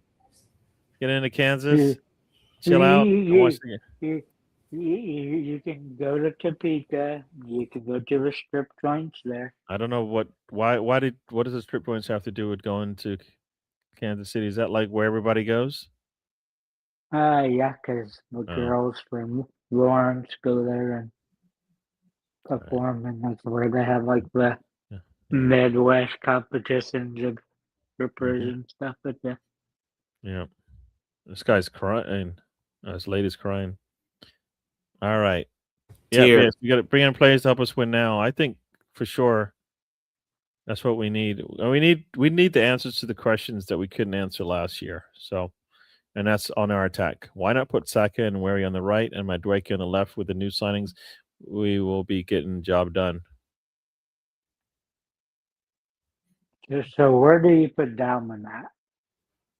Dauman he's a midfielder, right? He's a 10. So he's 16. We're not asking him to start for us right now, right? He comes off and he can go and he can play. I think he plays on the left side too, right? Dauman, Yep. or actually he plays on the right side because he played on the right side in the Everton match when he put the cross in to Gyökeres, right? Or that got tipped in by Gyökeres, right? So I know he can play on the left, but he definitely played on the right in that game. At least he was on that side of the pitch. For those who didn't know, Alien Nation is on Prime Video. Yeah. Do a watch along, Gary. I don't know. Let the stream ride. We'll see how it goes. Maybe we'll do that for at least a half, maybe. I did read that Jesus could go for a little. Yeah, he's not getting going for much. His salary one is a hindrance. So, yeah, teams are going to want to save some monies. I just don't understand why Arsenal can't just pay half his salary as opposed to all of it. You know what I mean? Got Red Hot Game in the house. Says hello, everyone. I hope Algeria pulls an upset. I'm not holding my breath. Yeah, I don't know if Algeria is going to pull an upset today. It's not like Argentina doesn't have other players beside an old Messi. You know what I mean? Yeah. They do have good players. And your love child, Emmy. And you what? Your love child, Emmy. Well, Martinez. You love you some Emmy. They're doing their national anthems right now. Yep. You guys keep talking. I'll be right back. Oh, go ahead, Tony. I got nothing to say. I'm just kind of watching the national anthems and players get into it. I like how they bring out the flag for the country and stuff. Yeah. I wonder if they're going to do that for every game. I'd imagine they would. So every U.S. game they've been doing that. Mexico, not as elaborate. Oh. Yeah, I tell you what, Tony, U.S. has a legitimate shot to win this World Cup. And it's not a crazy statement. You know why? We have people in this chat that are in England that believe England can win the World Cup. So if they can be delusional, I can be delusional. They did look good in that game, though. We did, yeah. I mean, the reality is, like, I would worry about the defense of the U.S., but from an offensive perspective, man, like, I think the U.S. is a good attack. I don't, like you've got, you got the midfield and you got the attack. Yeah. So. But from a center back perspective, when you're putting Tim Ream out there, that's when I'm kind of like the question marks rise about. If you play France with Mbappe versus Tim Ream, that's not going to go well. But again, like the U.S. played well. They did what they were supposed to do. They won 4-1. They took care of business. I mean, who knows what's going to happen? I mean, so far what I've seen of the World Cup, the only team that, I thought Sweden looked really good last night. I thought Germany, of course. I mean, that's kind of a hard litmus test to really judge that one. We haven't seen the U.S. play yet. So there's that aspect. I mean, not the U.S., but England play yet. Spain drew their game, right? So there's that. I think this World Cup's going to come down to whoever's the healthiest towards the end of it, if I'm honest. Like, I still think like France probably are the best team in the tournament. Good, because you got the defense and you got the offense. That's who I would go with. Yeah. Spain was a lot of people's pick, but Yeah. that's probably changed now. I mean, this Argentinian team, you got Lisandro Martinez, Cristian Romero, Enzo, Alex McAllister, Almada. I think Messi's starting just because. Do you know what I mean? Like, is he really better than some of these guys they have on the bench? I'm looking here. Yeah. I mean, it's a tough one. Well, it's like Portugal, right? Portugal as well. I mean, they play Ronaldo just because they kind of have to, but like when he has to come off because he's done, you're like, well, they play better because of course he's older, so he's not Ronaldo of old. He's Ronaldo who's old. These late games have been, it's crazy. These late games I haven't been watching. I've been able to watch all of them because I'm old, as I keep saying. So I usually I missed the second half. I missed the second half of the South Korea match, which seemed to be really entertaining. So I didn't watch it. It was 0-0. I Yeah, saw yeah, the I halftime. It was 0-0, and I was like, "Oh, this probably ends 0-0," and it did not end 0-0. No. So, yeah. BX says the left wing for Argentina is good. He's worth a shout as a target. Almada, I guess is right. That's who you're talking about. The game has started, and already Lautaro Martinez and McAllister have 6.0 ratings. He's at Atletico Madrid, the left wing for Argentina. All right. I don't remember seeing him. Yeah. Let's see how many games he played for them. Let's see. He didn't start. He barely started any games for them. Let's just say against Arsenal, he came on late, and he didn't play in the draw. So there you go. So we saw about 24 minutes of him, and that was late in the game. He didn't have a good rating. For Atlanta United. Huh? I know he played for Atlanta United. Oh, yeah. Back in 2022 to 24. So yeah, crazy. He played there, and a year later, he's on the Atletico Madrid team. So MLS is crazy. Are they using MLS as Oh wait, he went to Botafogo after that. Actually, sorry, and Leon, and then he went back to Botafogo on loan, and then he went to Atletico Madrid. So yeah, he played in about 40 games, so 4 goals. So I don't know.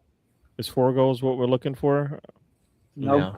He's 25 years old too, so he's old compared to what the players we're looking at. We're looking at players that are 20. We're looking at players that are 18 to 24 that are double-digit goal scorers. Right? Yes, the leagues might be a little bit tougher, but I'd rather take somebody who scores 93 goals in 2 seasons and work with that, right? Than somebody who scores 20 goals in 2 seasons and go, you know what? Well, it translates. Not really. Algeria's in the retro kits. All right. Orlando City have a fantastic winger, Spanish kid. Yeah, we need to stop looking at only teenagers. That's how football. We need to stop looking at only teenagers. That's not how football works. I don't think we're not only looking at teenagers. I mean, Morgan Rogers is not a teenager, right? I mean, Bowdy's 18. Some of these players are 16 and 18, right? But there's lots of guys 20, 26 to 28 Yeah. we're always looking at. Whether we utilize them or not, it's a different story. Same with the youth players. Yeah. We shouldn't be looking at teenagers, but then you've got Skelly that says, yeah, maybe it's all right, right? If they're talented enough, right? Well, if you're looking at Morgan Rogers and what's that other guy, Barcola, I would not call that teenagers. But They're in their I 20s. think what you said about Amado is he's 25. And it's like, well, yeah, he's 25, but just still kind of in his prime. But that's Martinelli. Right. That's exactly what I was going to say. Like, is Thiago Almada any better than Martinelli? I don't know the answer, but the stat line makes you wonder. And I don't know the whole story for the season. Could he have been injured all season? I don't know. So it's I don't know. It's interesting. A nice header there by Lautaro Martinez, but easily saved by the goalkeeper. The heavyweight clubs bring in anyone. Not anyone, right? Well, not all players are the same. You're right there. I just don't know if Almada's. I don't think BX was saying go get Almada. I was saying he's a kid to look at. I think that's what he was saying. I don't think it was. Yeah. I don't think it's on his top 5 wish list. If I'm honest. My thing is our body of work when it comes to attacking players is not good. I need more assurances that they can do certain things. You know what I mean? Based on what we've done, right? Like somehow we found a Mascara, we found a Hincapia, we found a Calafiori, right? What have we done like that on the attacking side? You bought a Victor Gyokeres. No, he was a known commodity. Okay. Mascara was not a known commodity in my eyes. Hincapia, I think it didn't seem like he was a big name before you brought him in. Calafiori, the same thing. He was was a winner with the Bayer Leverkusen. Yep. But it's hard to pick center backs until they're. But we keep doing it, and then people are telling me we can't do. Why can't we do that for our attackers? But you're usually in your mid 20s that you're finally getting the peak, or not the peak, but finally seeing the quality. All of our center backs we brought in are really good fullbacks, right? Yep. They're versatile. And does he score? He does. Messi made that guy look really silly. Yep. He's offside, though. He's offside? I think he's offside. It's close. He's smiling like, I don't think it counts.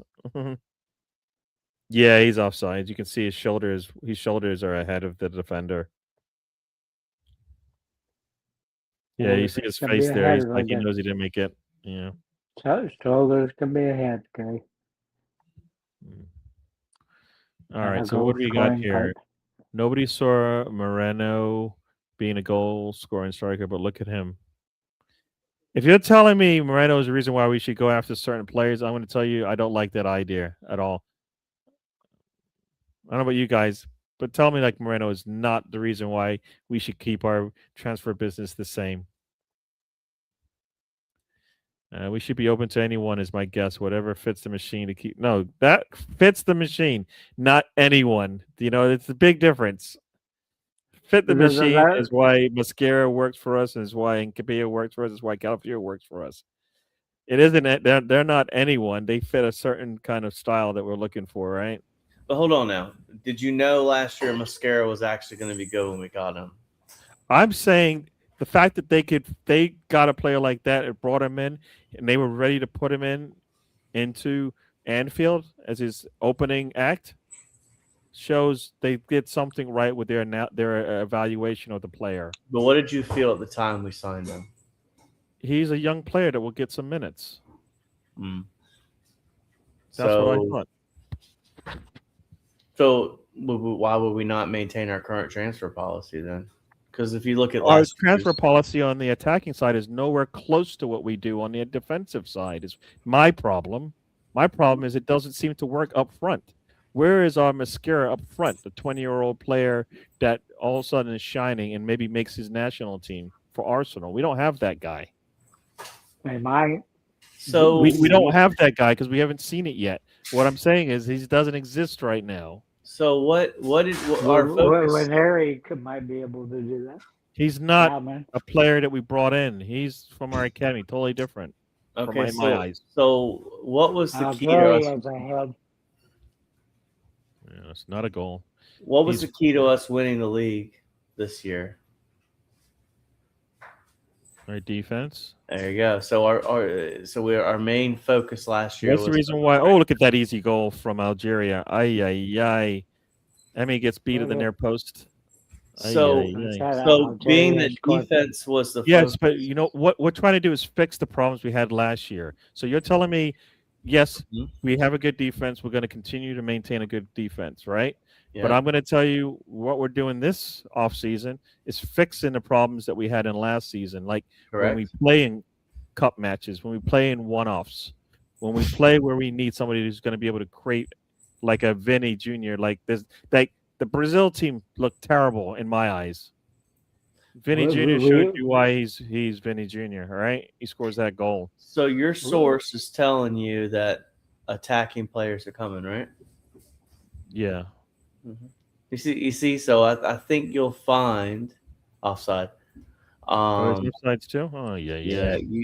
We're looking at net last year's problems being fixed, but you still got the league over the line. Yorkeres was still a viable striker. I didn't say Yorkeres is a problem. I'm saying we just need more. No, and based on what you said earlier, it looks as if the club is going to address that. Yep. So we would potentially maintain our transfer policy, and the fact that we focused on one side of the ball last year, and now we're looking at we tried to upgrade it. You did with the striker, right? You brought in Yorkeres. You got yourself 14 goals. I think it was 17 to 21 in all competitions or something like that. Was 21 in all competitions, yeah. Which is really good.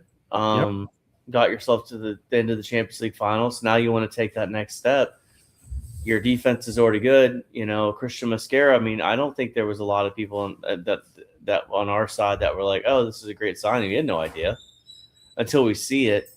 Yeah, so but again, I'm saying the talent ID is there. That's why that's you know what the one thing my resource says to me, in the group of us that listen to him. Mm-hmm.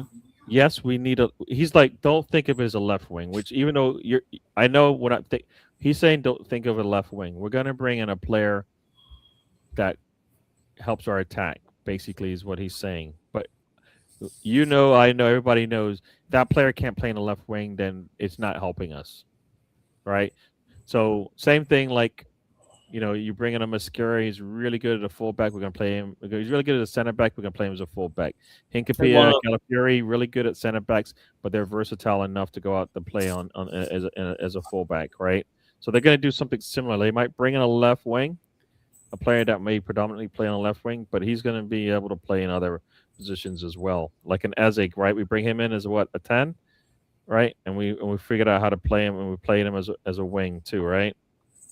So that's that's how it's going to play out. So that player might come in as a left wing. That player might come in as a 10. They may turn into the left wing or the 10 that we didn't know we needed. That's kind of how I see it. Who breaks the record first? Aren't they like 20 goals? Isn't Messi's like 20 goals away from the top, right? He's in 14, just like Mbappe. I don't know what the goal scoring that I saw. It says they're like well off the mark. I don't know if they're going to get it in this World Cup. Offside. Sorry, guys. I'll sync up so I'm not ahead. Yeah, I'm at 11-14. I don't know what you guys are. I'm at 45. You at what? 11:45. So you're well ahead of me. So I don't know why I'm so behind. Give me a clock count. There you go. I mean, taking a chance over. We good. I understand. I like the seasoned player. BX said, "Oh, this is the goal that sucker punched." Yeah, we just need a clinical goal scorer to complement this team. I think we have one in Yorkeres. You just need to see him shoot more. That's the problem. You don't see him shoot enough, so you don't think he's clinical, right? Yep. His football the previous 2 years before he got here says he's clinical. If you put him in positions to score, I always go back to that Newcastle game, and that's kind of how he likes to play. Yeah. He shot over as his professional career 30 penalty kicks and haven't missed a one out of them. So that tells you the guy's clinical. Yeah. Yeah. PX says we need a. I say we need. He says we need a left wing, left eight, right back, and a striker. Yeah, I think the striker is going to be a tough one unless it's Krupi, which should be, you know, I don't outside of Krupi, I don't think there's anybody else that I think we're going to want to get. Yeah, I think that's gonna be a tough one. Yeah. So that's why we need two. That's why for me, two attackers. If one's a striker, perfect. But if not, at least two attackers come in. 2 goals disallowed by offsides. Argentina have their hands full. Yeah, they do. I think that's the thing. All these teams, when you talk about them, what do you talk about? You talk about like their star players, and most of them are attackers, right? And then defensively, not so good, right? Spain struggled, right? Who else struggled? Brazil struggled, right? Got attacking players, but their defense struggled. That's why you had Germany and France do as well as they did. Yeah. They got better attackers. They play. You know what? They played the plays that well. It was a team. I think Spain, by sitting all their Arsenal players, they got punished. That's what I think. Yeah, because my gut says we're getting a new winner this summer. Winger, I think, right? Yeah. Oh, you're talking about World Cup record goals. Oh, okay. I was looking at I guess, international goals. Is he talking about a new winner, like first time winner, or a new winner? I think winger in terms of left or right. No, I think he's talking about new winner. Oh, in the league? Yeah, if we lose the league and we don't have injury no. He's not talking about Arsenal. He's talking about the World Cup. Oh. Yeah. Oh. And who won it last time? Argentina? Yeah. He's talking about first time. Okay. I didn't. Yeah, that was a little. So who would that be then, BX? Who would be the first time World Cup winner? Because Argentina's one. First time, right? Germany. Oh, first time. Yeah, that's like Netherlands, right? I know. Listen, I know exactly who he's about to say. Already said United States. So. He's going to say Mexico. Yeah. Or he's going to say Portugal. Well, I said this. Listen, I said the U.S. has a great chance to win the World Cup. I think they will win it. But here's the reality. Most people in England think England are going to win it, so I'm just as delusional as they are. Yeah, but if he says first-time winner, then that's not England. So no, he's not. He doesn't think that. He said first-time winner. Yeah, he either thinks it's Mexico or Portugal. Oh, okay. I don't. He hasn't said that to me. I'm just assuming. I saw him say somewhere. See. Oh. Norway's a good shout. Look, Norway's not a bad shout. Like they look good today. If they get a good run in the knockout rounds, they could definitely do it. But I think if they run up to one of those big juggernauts, I think they could have a problem. They got a robot as a striker too. Yeah, but like Germany, if they were to play Germany in a knockout round, then what? Because they don't have robots, but they Elise and can finish. Can do it all by himself. Yeah, Elise. Sorry. He's like a robot from one of those newer Wolfenstein. Not Lise. Who am I saying? It's hard to break down. Oh, this is their record. 16 goals for Klaus. I don't know how I'm saying that. I'm destroying the name. Mbappe and Messi are sitting on 14 and 13. I think Mbappe, if those 14 are up to date, meaning the 2 that he got now, then I think Mbappe will break the record at the end of the day. Look, I don't think his comment about Norway is crazy. I don't think Mexico. I mean Mexico. No. I don't know. I haven't seen the goal yet, so it hasn't happened.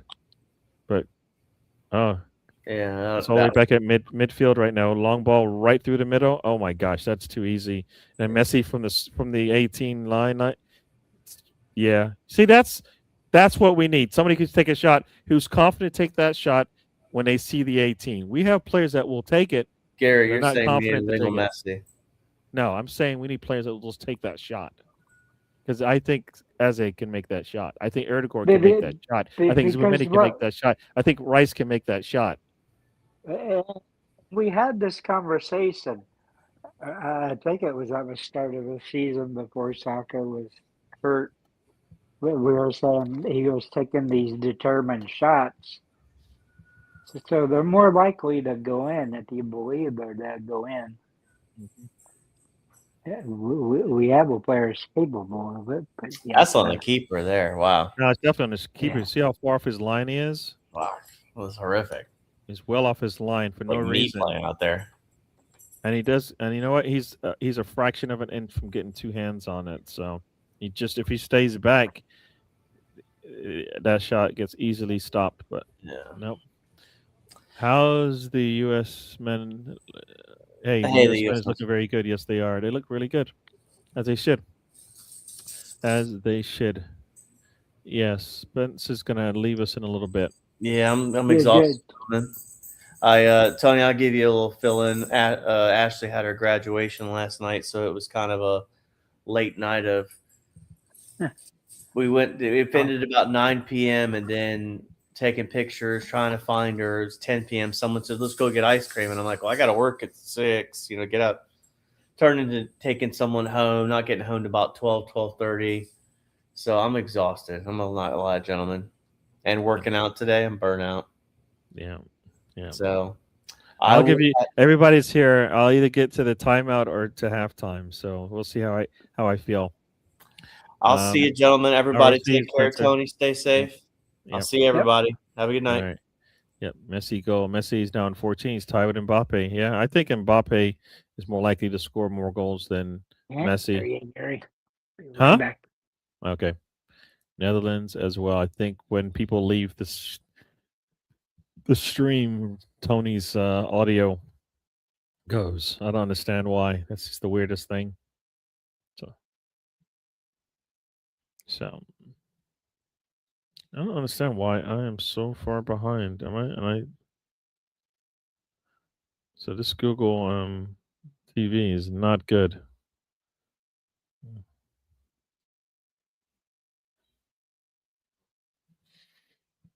Yeah, I'm like 40 seconds off from 40 seconds. Actually, yeah, 40 seconds off for the time on the. It's Tony in the back here. If you look at Twitter, you can see my setup, and I got a Google TV too. It works fine. See, I have Google TV, but mine is like slow. I don't understand why. Yeah, I mean, are you plugged in? Like, are you on Wi-Fi, right? Yeah, I'm on Wi-Fi. Yeah. So yeah. Yeah. Oh, but, sorry. But it is Wi-Fi 7 through. It's 5G, but it's Wi-Fi 7 through T-Mobile. Oh, is that supposed to be really good? Yeah. Oh.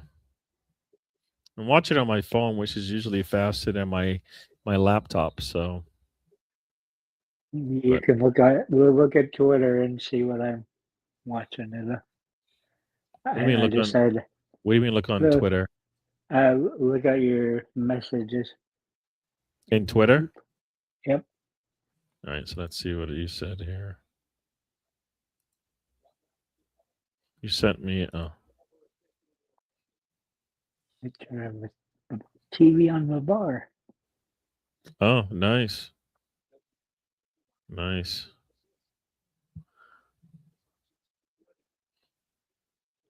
Well, yeah, I bet you if I watched it, I have my TV. I watch it there whenever it's fast. I haven't done a watch along from in front of my TV. Might have to do that at some point. Yeah, I always use a TV. Mm-hmm. Let's see. BX says Arsenal are champions, the Knicks are champions, the Seahawks are champions, PSG are double champions. We're living in a weird reality, so I can totally see a first-time winner. Very true. Very true. But Arsenal are past winners, Knicks are past winners. Seahawks, I don't know if that was their first win or not. Nope. So, and PSG are definitely not first-time winners. So I get your trend needs to be broken part, but personally, I don't like your trend. You know why? Because I want Arsenal to win again, but this time go one up on it, yeah? And get first time win in the Champions League, yeah? That's what I would like to see. Got Stan the man in the house. We're sitting here. We just first show. Now we're just doing a little quick watch along. I'd So like it's going to to see us. be almost timeout here in a couple ticks here. We're at 22 and a half minutes right now. It should be a timeout right now. You know, first quarter should be almost done. Nice little ball chipped in there, but goes too strong. And Algeria is just going to boot it along. No, we got to keep it in. BX says Lord Stanley. There you go. It's weird seeing it in 4 quarters, and it changes the way these teams play. Yeah, no, I mean, as always, was I saying it some? Yeah, I don't like it. I think it changes the game. And then the fact that then, there's commercials being played during it means that they're not necessarily planning for they have a set time, which definitely means it is a stoppage of play for commercial reasons and not necessarily for player health, right?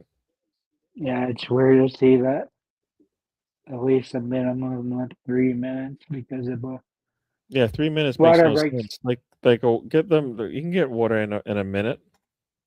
We see Yeah, but players get still. water when in a minute. Yeah, The Economist, who has predicted the last 3 World Cup winners correctly, has predicted Netherlands. So I stuck a sneaky $50 on it.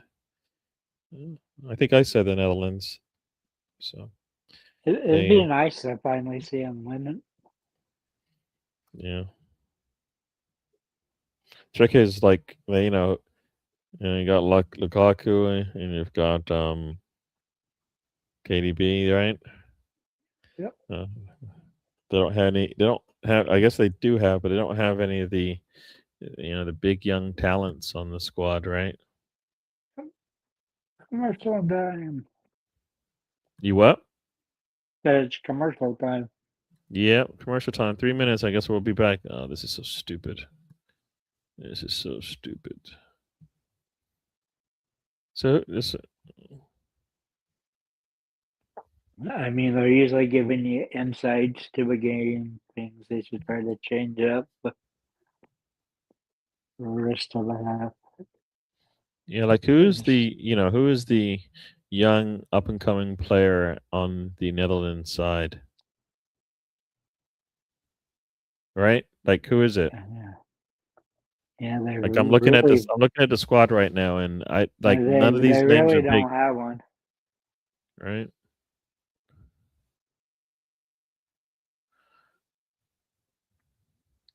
But they've had teams full of plenty of stars, and they couldn't win. So yeah, right.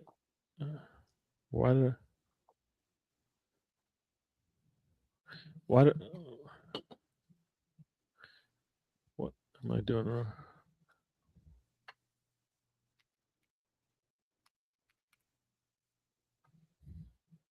all right. Oh, Not your favorite. okay. It's not your favorite Gatorade, Gary.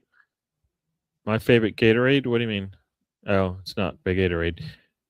Why did this break come at 25 minutes rather than 22 like in every other match? Who knows why? Who knows why? I mean, I think it was 25. I thought in the France game, or 25 minutes in the France game. I thought maybe I got that wrong.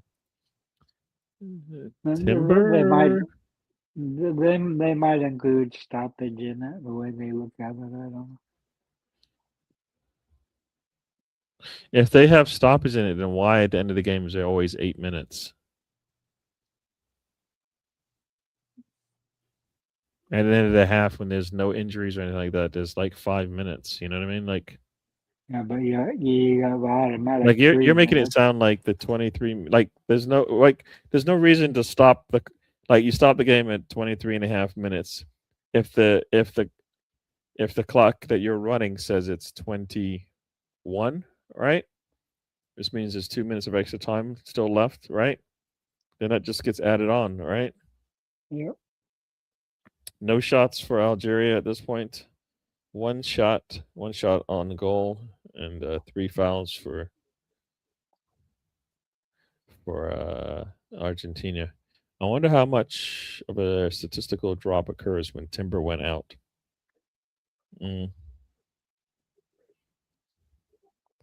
Yeah, and but I mean, they still have a lot. I mean, they don't have big name players, but they have a lot of players, right? I mean, just think about it. Yes, their defense might be a little bit worse off, but I mean, they brought on Memphis Depay, Ake, Brian Brobby, right?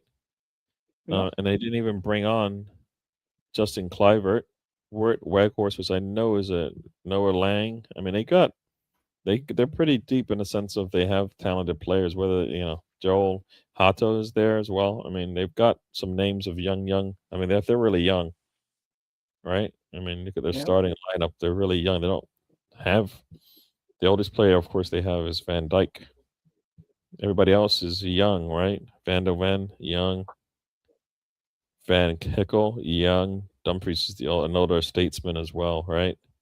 But Gravenberch and Reinders and Gatpo and Somerville, all young players. Melling and De Jong are known names, but yeah. Stan says, what? Did the economist factor in Timber's absence in his prediction? I don't know. Maybe it doesn't matter. Maybe defensively they don't need. Maybe they got enough attacking answers. Messi just told Latorre he better score some goals and not be a passionate again like the last tournament. Is that true? Is that true? He was reading right. lips. 1L though, Smith. 1L there. Stan. Malin's a very, very good player. Is he? Had he not just gotten to Roma, I'd say get him.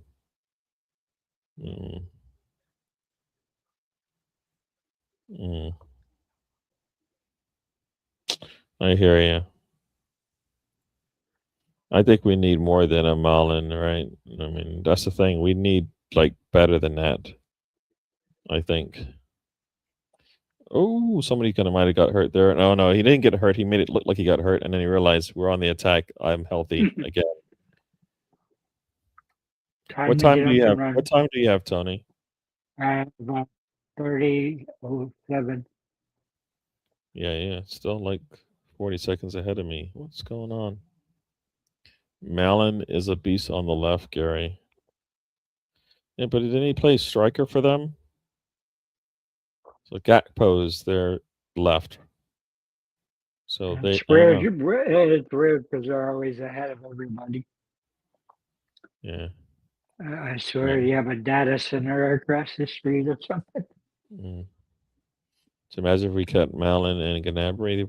Based on how long ago that is, they'd just be maybe good players, but our team was a mess. Look at his stats and highlights, please. But Gnabry now, he would basically just be replacing. Oh, now, yeah. Picard, I mean.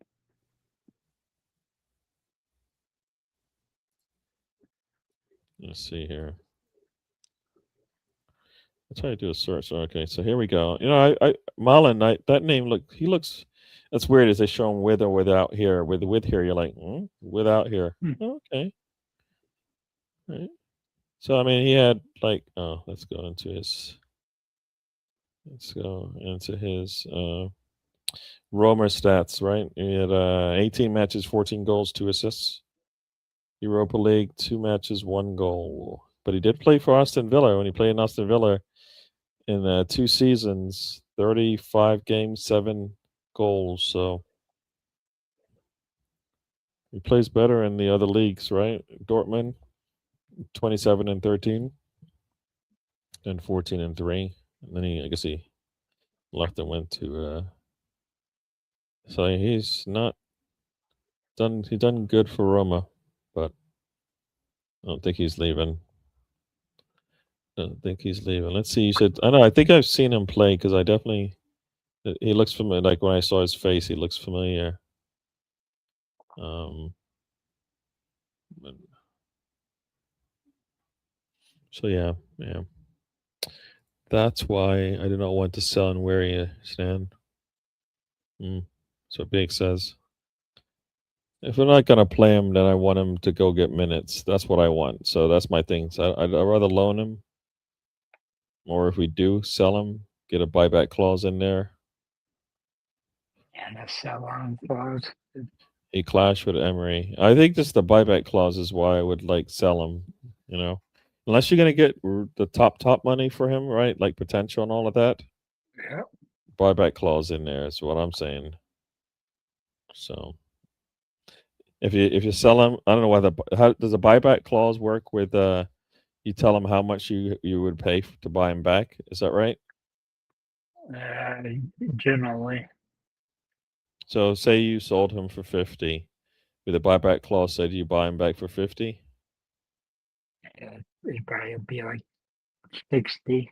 Be like or 55 to 60 be like 10 to 15% Okay. increase probably. The only reason why I'm going to buy him back is if his value has gone up, of course. So.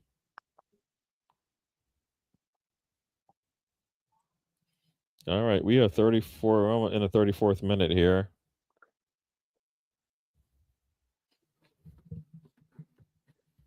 Yeah. 35th minute for me. No, 34th minute for me. 34-10.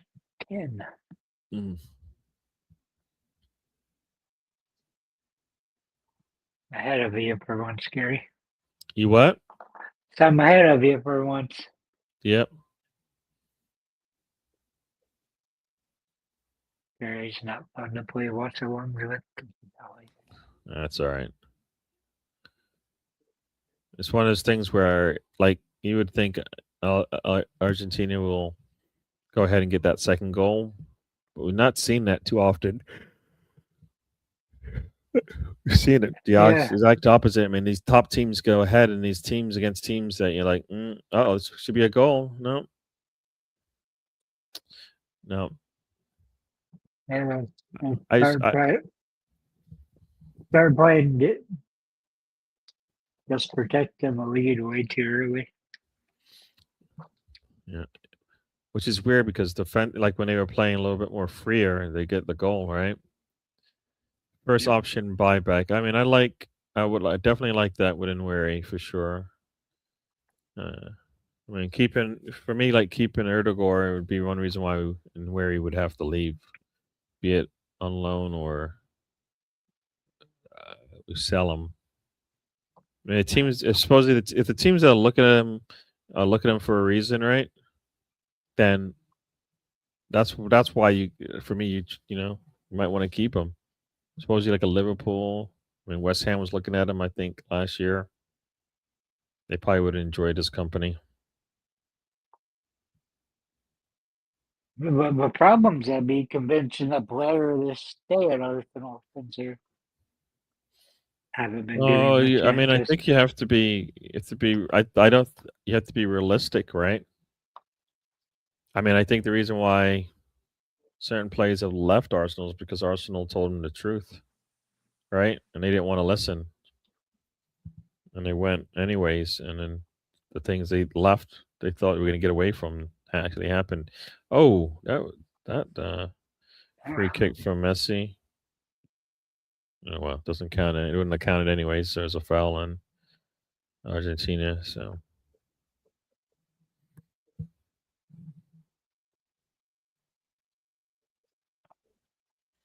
There we go. Pretty open game.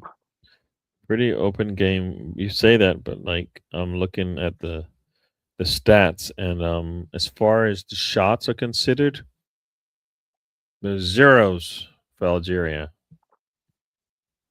Even though they scored one on my offside. Yeah. Taro Martinez puts in a cross, which I'm not sure who that was to. It wasn't good. And I don't know who Argentina has taken one shot and it's been on target. So this is a jam-packed game with lots of stuff happening. It is not.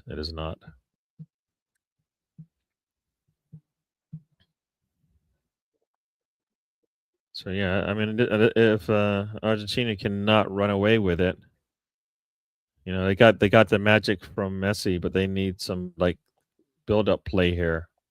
Ooh, this ball slips through. Ooh, almost slipped through. I know you're like 40 seconds ahead of me, so you know nothing comes of that.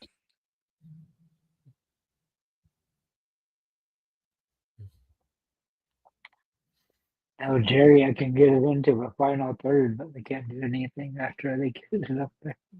It's one of those things where the reason why these teams struggle is because they're not used to they don't know what to do in the final third. You know, especially when time is not on their side, meaning you know they need to do something quick.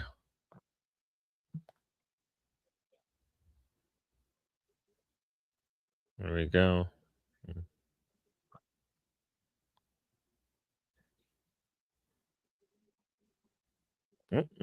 Argentina gonna get a shot off. Shot off. Enzo Fernandez inside the box. So nope, and they do nothing with it. Lots of touches in the box, nothing going towards the goal, and they get nothing of it. Messi's probably going, just take the damn shot. Didn't you see I just took it from the 18? Come on. Yeah. Oh, did they kick it? Oh, was it offsides? I guess it was offsides. One shot in this game. Argentina's had the ball for 64% of the time. Just managed one shot because you saw it. They had 3 players in the box touching, all getting a touch of the ball, and nothing came of it. Yep. Algeria's able those to guys have to rifle it in there. gotta do something different than just sitting back doing nothing, right? Yeah, it seems like Algeria has more possession to bear on. Well, when they do, they look good Argentina's at it, half of but the field. they don't do it much. Like the number They of get touches in it there, but they the can't number of get it. touches in the opposition box just went up 2 for Algeria, and I know I haven't seen them get into the box yet. So, nice ball in here, and a ball into the box. There's one touch, cross. Emi Martinez is able to get a hand on this cross.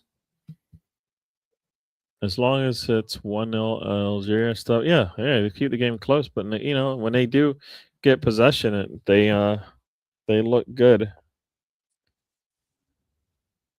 Short cross, I hate short crosses when a teammate needs like to take advantage of the free kicks. Ooh, that ball went off somebody's head. Just did not go towards the direction of the goal.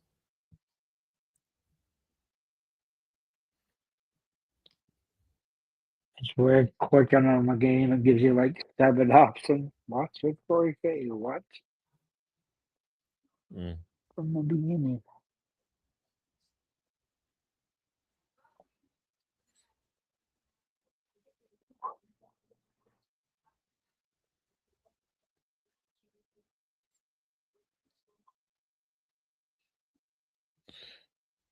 Back in the box there. And now Argentina's on the run here. Messi, what can he do with it? Lays it off very nicely. Get the slow down. Take the shot. Oh my gosh. Maybe you shouldn't take a shot. Almada. That was Almada. There's that left wing. We're just talking about Almada gets the shot. Not good in Rosed. We got about probably 8 minutes left in this thing. We're in this 42nd minute. He might have kicked that out of the stadium. That's their second shot.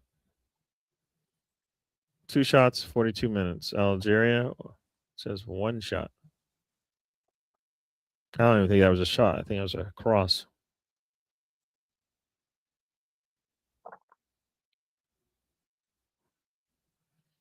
I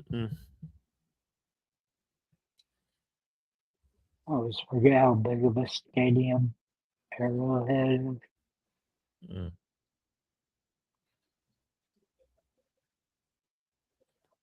Oh, jeez. But now they're faced with: do we put a roof on it? Do we build a new stadium? Of course, they want a Super Bowl. Everybody wants Oh. a Super Bowl. Except for Dallas, I don't want to follow the ice off the street. What? It's just weird that stadium's as new as it is, and it's just kind of one Super Bowl. Mm-hmm. Well, it's the weather, right? Yep. It's the Freak ice weather. storm. Freak ice storm. Well, I know you're in the 44th minute.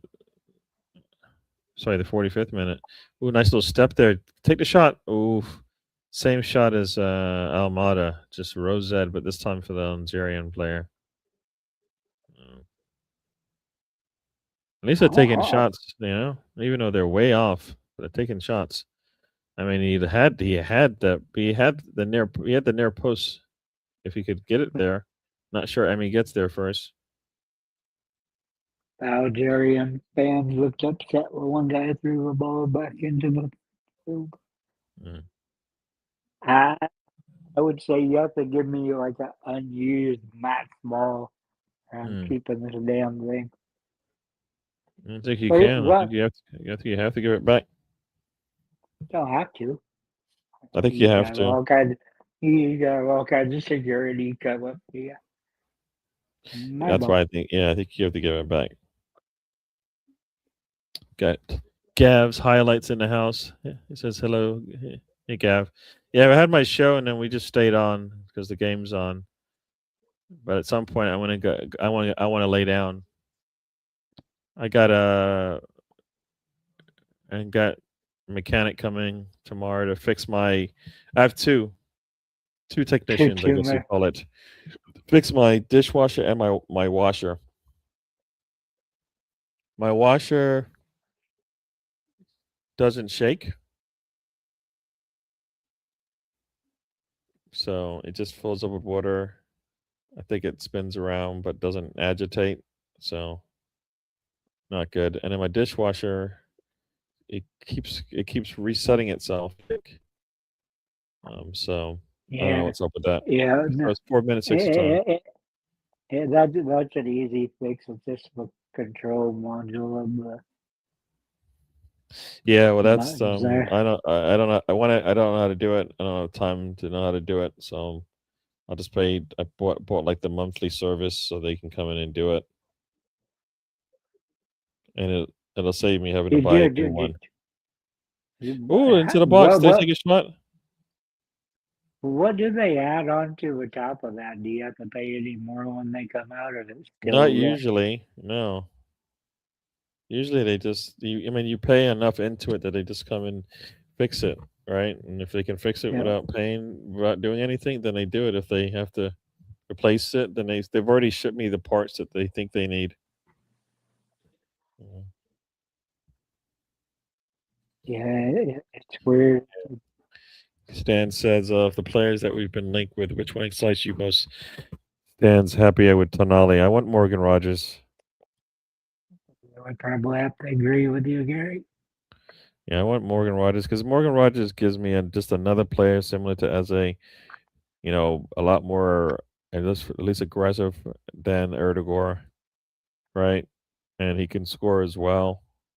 And I think like at some point Arteta's going to have to play him if you're going to bring him in now, and they are looking at him, so I assume they like what he can do. And Algeria is just really easily moving through this team. Like it's like the players. That's what I'm saying. Like when they decide they want to move up the pitch, they just go up the pitch.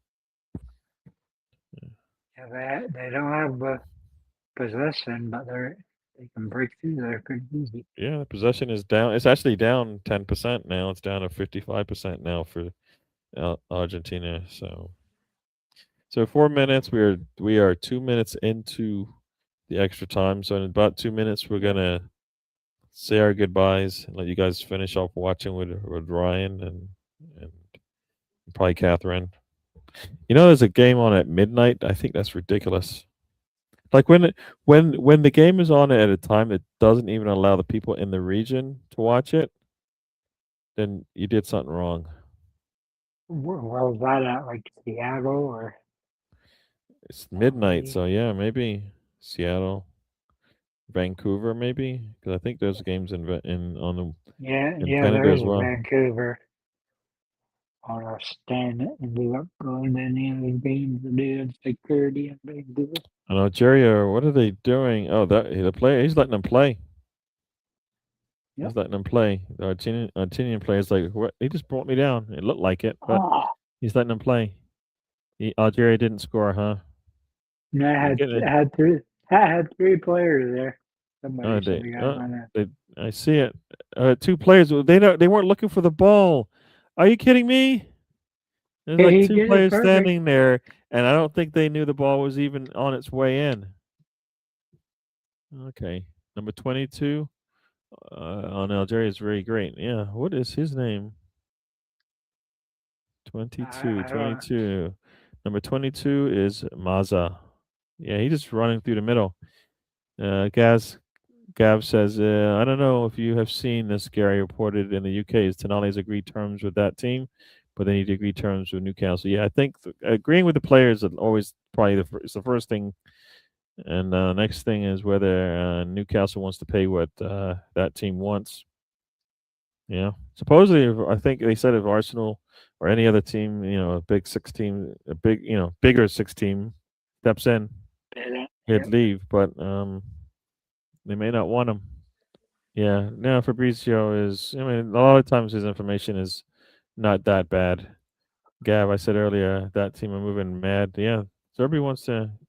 No any problems. Yeah, but Fabrizio's talking to all the agents and stuff, so it's all So people. some of the information is legit. It is halftime now, so we are going to actually get ready to go. Tony, I'm going to let you have some say before we get out of here. And watch the first game kind of made me feel reminiscence when I used to be excited. It'd be like 2 months out from the World Cup. I would be plotting out who's playing who in each group, and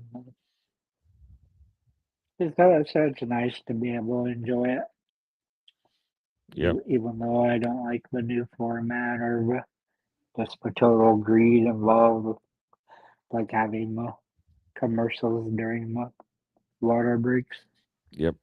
Yep. I'm with you on that. I, I have a huge problem with the water breaks because they're playing in Vancouver and it's 65 degrees. You don't need a water break. If you're playing I in don't think LA it's and that. it's I don't think it's that. I don't think it's not even that hot in general. eh, So yeah, I mean, I don't think the anyone. fact that it is a summer tournament, I get it. But well, like in the Euros, they don't have water breaks, right? So Yeah, and they're playing in the summer months. So I don't know. yeah, Anything yeah. else I you got don't to say, think. Tony? No. All right, everybody. Thank you again for joining us. Spencer says thank you as well. He's not here. He left a little early. But it was great hanging out with you. We'll do this again next Tuesday. We'll talk about some more about transfer business and let's see what's actually going on. Let's see what's actually going on next Tuesday. Is it next Tuesday? Let's see. When is Yeah. Tuesday? It will be the 23rd. Let's see. Oh, round 2, the 23rd. Lots of Is it the 23rd? Yeah, 23rd. The 23rd. Let's see. We got some games on. The 23rd, you got a game on at 1 p.m., 4 p.m., 7 p.m., and 11 p.m. Actually, there's also a game on at 10 o'clock as well. This is 5 games on. Well, no. Yeah, it's 5 games on. England plays at 4. During our show, Panama and Croatia are playing. So yeah. We'll be able to talk about England, finish it just playing Ghana. So they might be knocking out Ghana. Panama and Croatia will be playing to see who goes second. But everybody, thank you for joining us. We'll do this again. I like If you haven't Ghana's already, flag. subscribe and like, and we'll see you guys on the next one. All right. All right, Good night, Tony. Tony. Good night. Say good night, Tony. Good night, Tony. And we're out. Life is a journey. Don't waste the trip. Enjoy the ride.